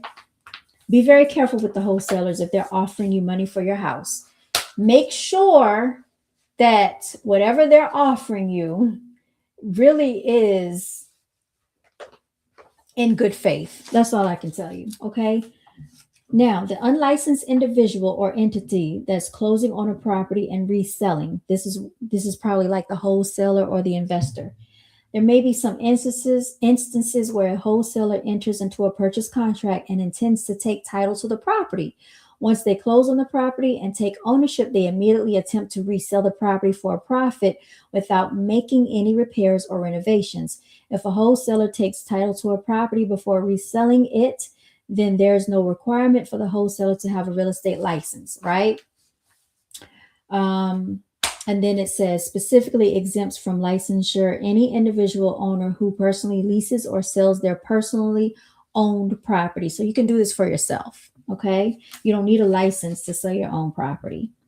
If an entity is purchasing and reselling the property, it is important to know who exactly is exempt from licensure, okay? Corporations, officers, and W-2 employees, partnerships, general partnerships, and W-2 employees, and LLCs, managers, managers, and W-2 employees. This means that wholesalers claiming to represent entities who do not fall into the exempted categories could be involved in brokerage services that require active licensure. If the individual or entity properly meets the qualifications for exemption, then from licensure, such individuals still need to be cautious regarding all of the following: making misrepresentations or committing fraud that can result in civil or criminal actions, guys. Complying with federal and state fair housing laws, it still applies even if you're a wholesaler. Avoiding the unauthorized practice of law and engaging in activities which pay fees or compensation to unlicensed persons for the referral of business. And an active real estate license is required to receive a referral fee. This is if you are a wholesaler. These are all the things you need to know. Okay. And then it talks about unlicensed bona fide buyer assigning contracts to another while under contract. It goes into a whole nother caveat, which I'm not going to get into right now. But I just thought this was very good, informative information. This is why, like I said, when people say they're wholesaling and people say they're investing, I take it all with a grain of salt, because I know the ramifications of what all that comes with. And like when DJ Envy talked about, oh, I got all the money from real estate. Remember, I'm real estate investing, real estate. And then he had, what's that guy? That Pena guy? I can't remember his name. Something Pena. Y'all, I looked at his channel. He had Flippin' NJ or whatever. That man was so sketchy, to say the least.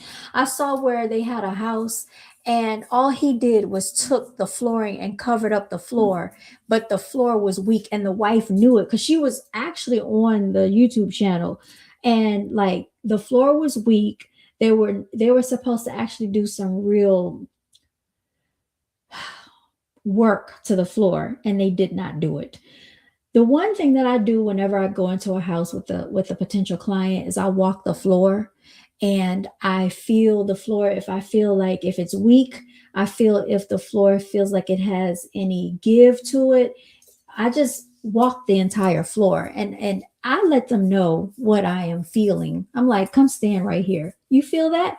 Or if you feel like the floor is doing this, going up, going down, all of that. You also want to be aware when you go show a house, and people will paint over stuff too. So you look in the ceiling and see if you see any like water prints, leak prints. People paint over that. This is why you want to get an inspector involved. So anybody that would give their money to a wholesaler or an investor to invest their money into real estate, I'd be very cautious with these people, especially if they're not doing their due diligence on your behalf for your fiduciary duties. What are fiduciary duties? So in real estate, we have something called the old car. Obedience means I need to be obedient to the client. Loyalty, which means I need to be loyal to the client. Due diligence, or no, I'm sorry, disclosure means I am not supposed to be disclosing certain things about the client to other people.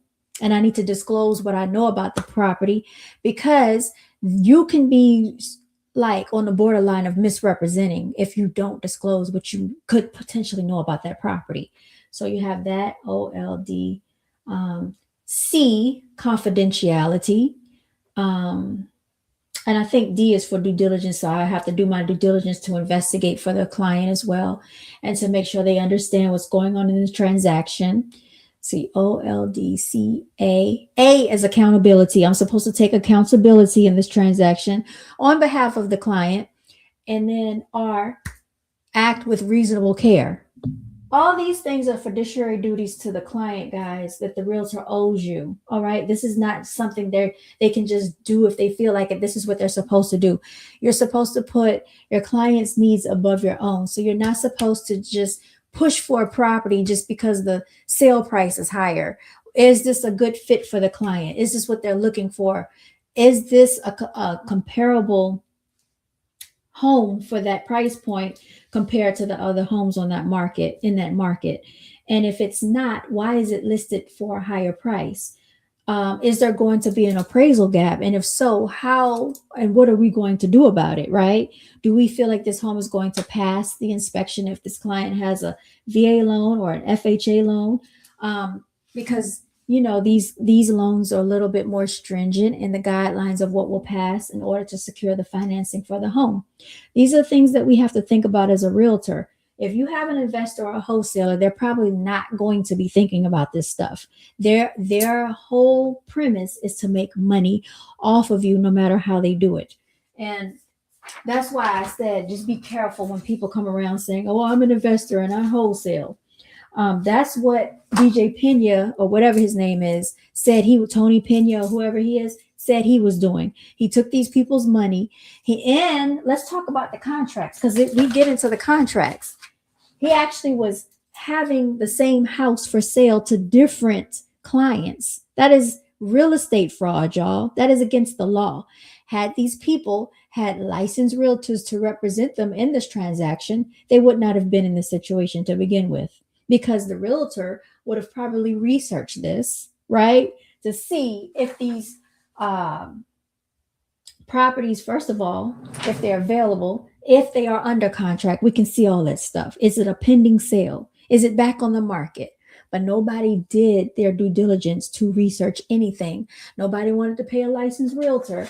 Everybody wants to make money in real estate, but they don't know what they're doing. And they're playing with thousands upon thousands of dollars, and millions of dollars got lost and taken from these people because they entrusted a radio talk show host that does not even have a license in real estate, does not go to real estate school, doesn't have to take general update credits, CE credits, doesn't do this on a regular quarterly basis, does not converse with a team of realtors. But because he is a radio talk show host and he partnered with this guy that said he's a real estate investor, oh, it's Flippin' NJ and DJ Envy, people trusted this. And now they're out of millions upon thousands and millions of dollars, guys. And this could have been avoidable. Could have been avoidable, y'all. I wanted to actually do a live stream on it, and I probably will. If their channel is still up, I'm going to point out some things that I could show you why I know that this was some nonsense to begin with, like just by looking at what they were doing on their YouTube channel. A lot of stuff, they were patching up things. They were not even doing what they were supposed to be doing as far as fixing the actual house, how they were supposed to fix it.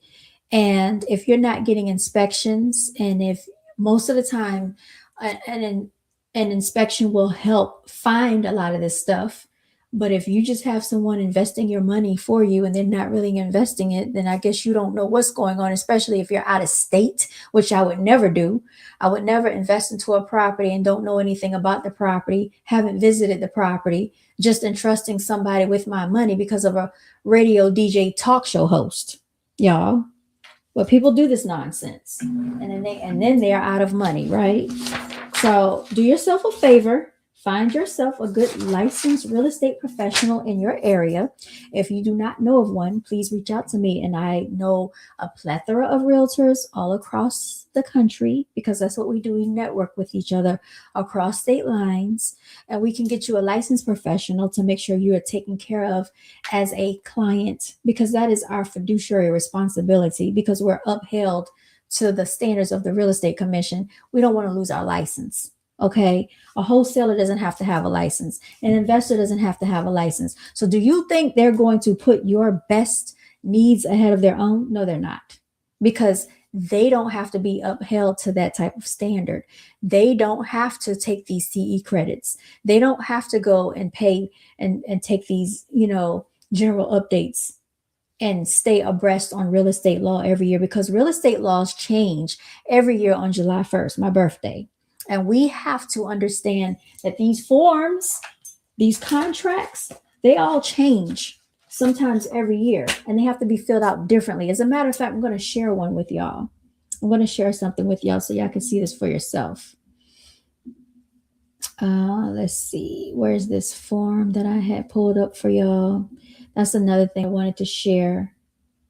All right, let's see if I can find it. Okay, hold on, y'all. This is a really good form that people need to know about. And if you purchase a house, you will be seeing this form. So just a second, okay? And you have to have this form by law, by real estate law. They teach us how to operate within the confines of state law. Okay, we don't want to get in trouble with the real estate commission, because you don't want your license to be up, for grabs, because this is how you make your commission. This is the North Carolina Real Estate Commission official residential property owners association disclosure statement. Okay, we call it the RPOADS, RPOADS.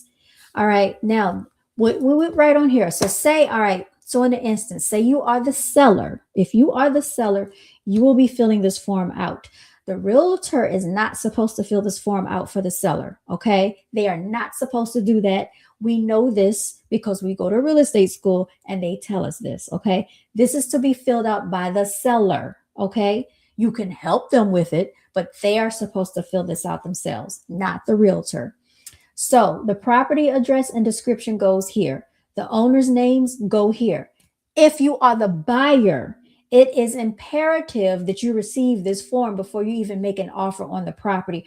You're supposed to go over this with your realtor. Okay. Your realtor is supposed to go over this with you.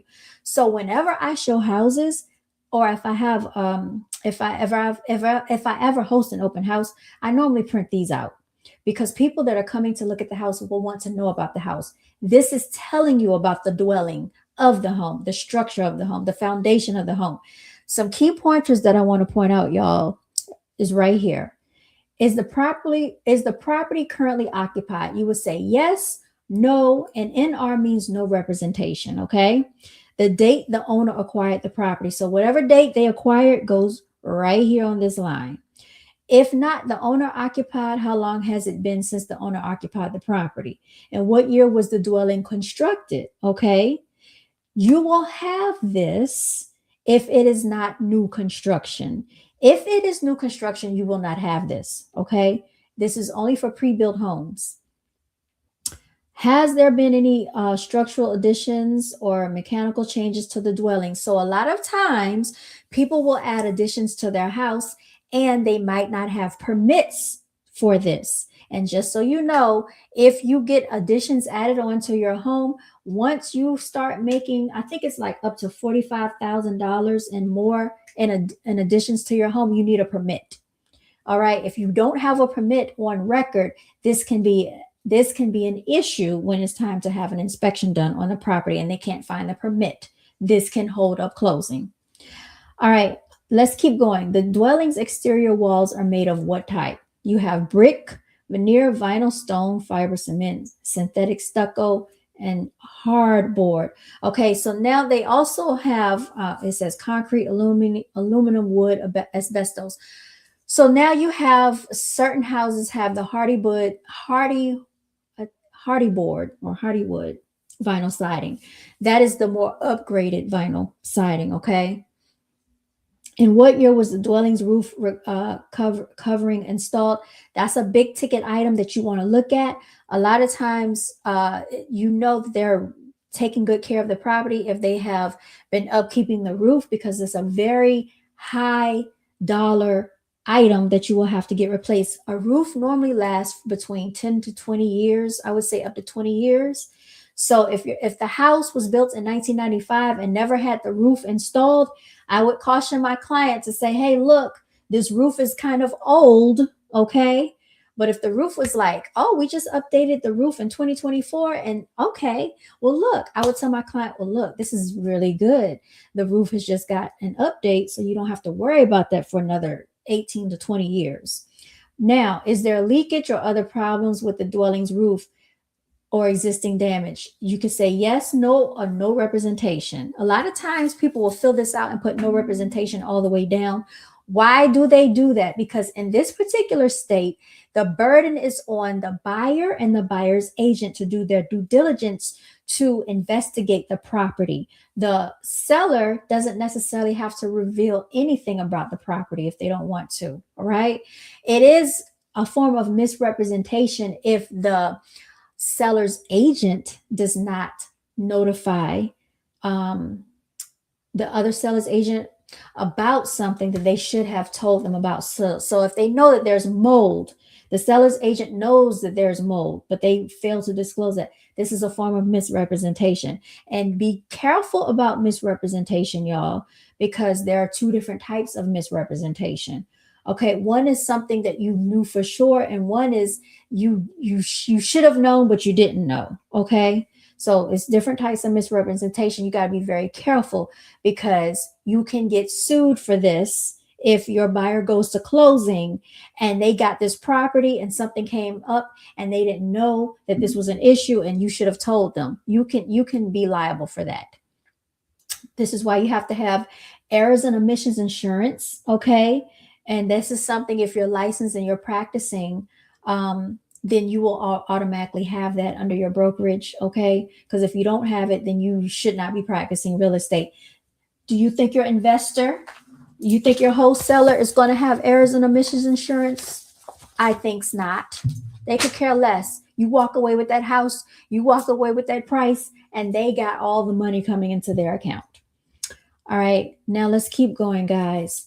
They talk about water leakage, water seeping in the crawl space. The inspector is going to go underneath the crawl space and they are going to look for these types of things. You can get, and that's another thing, you can get a crawl space professional. You can get a foundation professional. And a lot of times buyers, if this is your first time purchasing, you're not thinking about all these professionals that you might need, a roof repair person, a window person. This is why a licensed realtor is a great addition to have, because we have vendors that we can recommend to you to get these things taken care of. And usually when we write it up, when we're under contract, we're going to say we want these things covered and repaired by a licensed contractor. Or if the seller wants, they can give money to cover the cost of repair for these things. So see, this is why you need a realtor on your team, such as myself. Let's keep going, guys. So they talk about infestations. So you definitely, if you have a VA loan, you're going to need a termite inspection. Has the dwelling ever experienced damage due to a fire? Have you ever filed a claim for damage to the dwelling with an insurance provider? Any malfunctions with the defects dwelling, windows, doors, ceilings, foundation slab, patio floors, all these things need to be filled out. You can add on to it. The HVAC, this is another big ticket item that I would notate for my buyer.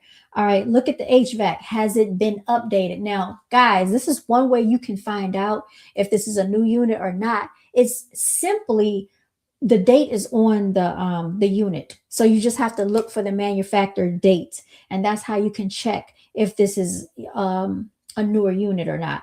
These are big ticket items. You don't want your buyer to have to worry about this going into the house. So sometimes they'll have that updated. It might be 2 or 3 years old. I would say, this is good for the buyer. What is the dwelling's cooling source? So is it heat, gas, electric? All of that has to be filled out. Let's keep going. They talk about the plumbing. Okay. City, county, shared well, private well. Guys, if they might have to have a septic inspection if they have a well. Okay. A lot of buyers are not going to be thinking about this. This is why you need a licensed realtor on your team. The dwelling's water pipes. What are they made of? If they're made of a certain type of material, guys, this can be a problem. So that's another thing you want to think about. Let's keep going. Let's keep going. Malfunctioning with the plumbing, water source, fixtures and appliances. Let's talk about this quickly. Okay. With fixtures and appliances, guys, they don't have to include any appliances in the house if they don't want to. But if they do, so say you go see the house and they have the refrigerator, they have the stove, they have the microwave, then that is automatically supposed to be conveyed with the sale of the property. They cannot have it there when you go see it and then take it out. And when you close, you get to the house and they've taken these items out. That is they're in breach. Okay. So a lot of times that will be written in the buyer's agent will write these things in the contract. So they don't do that because there have been issues with that in the past. I've heard stories about it. Let's keep going, guys. All right. So issues with the defect of drainage, grading, soil stability. So drainage and grading, let's talk about that quickly. This is why I said even with new construction, you need a licensed realtor. I heard about a story where they were supposed to grade. What do I mean by grade? When they take like that bulldozer and they smooth down the surface of the land. Okay, they're grading the land. That's called grading. They were supposed to be grading the land for the client. They were getting a new construction house. When it was time to, they were about to close and they were getting closer to the due date, the seller, meaning the builder, did not uphold their part of grading the land. So the agent was able to get the seller to get their earnest money deposit money back, and they basically canceled the contract. Now, had they not had a licensed realtor, do you think they would be so easily to do that? No, because they know that this realtor knows, right, the rights for the client. So a lot of times when you go into these new construction communities, they may take you seriously and they may not. Okay. That's why you always want your realtor there with you. And also too, if you go to the new construction communities and you don't have a licensed realtor, they might tell you, oh, well, you already came in here without your realtor, so we are not considering you to be represented. And please understand that these sales agents are also licensed realtors that represent the builder and the seller, not you as the buyer. Okay. That's another thing to be mindful of. So that's why whenever my clients wanted to go out and see properties, even if it was new construction, I wanted to always be there with them. Is the property in violation of local zoning ordinances? Blah, blah, blah. Okay, let's keep going. Environmental flooding. Is it in a designated flood zone? Guys, the lender is going to do a search to see if your house is in a flood zone. If it is in a flood zone, you will be required to get flood insurance. Okay, that is something that will be required. Is the property subject to any lawsuits, foreclosures, bankruptcy, judgments, tax? Let's talk about liens for a second. Let's talk about the mechanic's lien. Okay. A mechanic's lien is if you get work done to the property and you did not pay the contractor. They can put a lien on your house. So when you go to sell the house, they get paid out of the disbursement of those funds and they have to get paid. Okay. Of course, if you still owe on the property, you know that is a lien on your house. That means the bank is going to get paid as well, whoever your mortgage lender is or your mortgage company. Covenants and restrictions, that's if you have an HOA, then this will apply, right? Let's keep going. Owner's disclosure. All right, all of that. So basically, guys, this is like a 6-page document that will be presented to you if you are the buyer, and you should be reading over it. And if you are the seller, you will be filling this out. See where it says owner signature right here at the bottom? You have to date it. And if there are 2 of you, you both date it. The buyer, if you go under contract, the buyer has to date to acknowledge that they received a copy of this. Okay? So I just wanted to point that out, guys. Hope this is. Oh, hey, yeah, I didn't see y'all were in the building. You said why the confidence needs to include anti-man rhetoric, though. King Hazy, I'm not going back and forth about anti-man rhetoric. I'm too mature and old for that, and I'm not even engaging in that nonsense. If God thought you ain't need men, he would have made all women. Okay. All right. Hi, Trissy. How you doing? Great advice. Thank you, True Grizzlies fan. So thank you so much. I just wanted, to do this because I'm actually live streaming also on my real estate channel. But I just wanted to go over this so that people are aware of what they can expect if they are purchasing for the first time, if they've never done this, or if this is your first time buying a pre-built home, you might not be familiar with that 6-page document. This has been updated. You said that was like 15 minutes ago. I'm aware of that, but I just saw it, so I addressed it when I saw it. So that's it, guys. That is it. I hope you have enjoyed this episode. I think it was useful information. I've been on here for 2 hours and 10 minutes. Thank y'all for the views. Hopefully you can like. Hopefully you'll share. Hopefully you'll subscribe. If you're a male and you have male dominant energy and you are hypersensitive about what I said, you're more than welcome to unsubscribe, okay? Because my opinion is not going to change about that. All right. Anyway, guys, I am going to sign on out of here. Glad to see you all in the building. I hope you all continue to celebrate yourself, continue to stay winning. And I want to say continue to walk in your divinity. And I encourage you all to do what's best for your lives, okay? And we're going to have a good night. Haben Sie alles einen guten Tag. You all have a good night, and I'll tune in with y'all later. All right, y'all, stay blessed.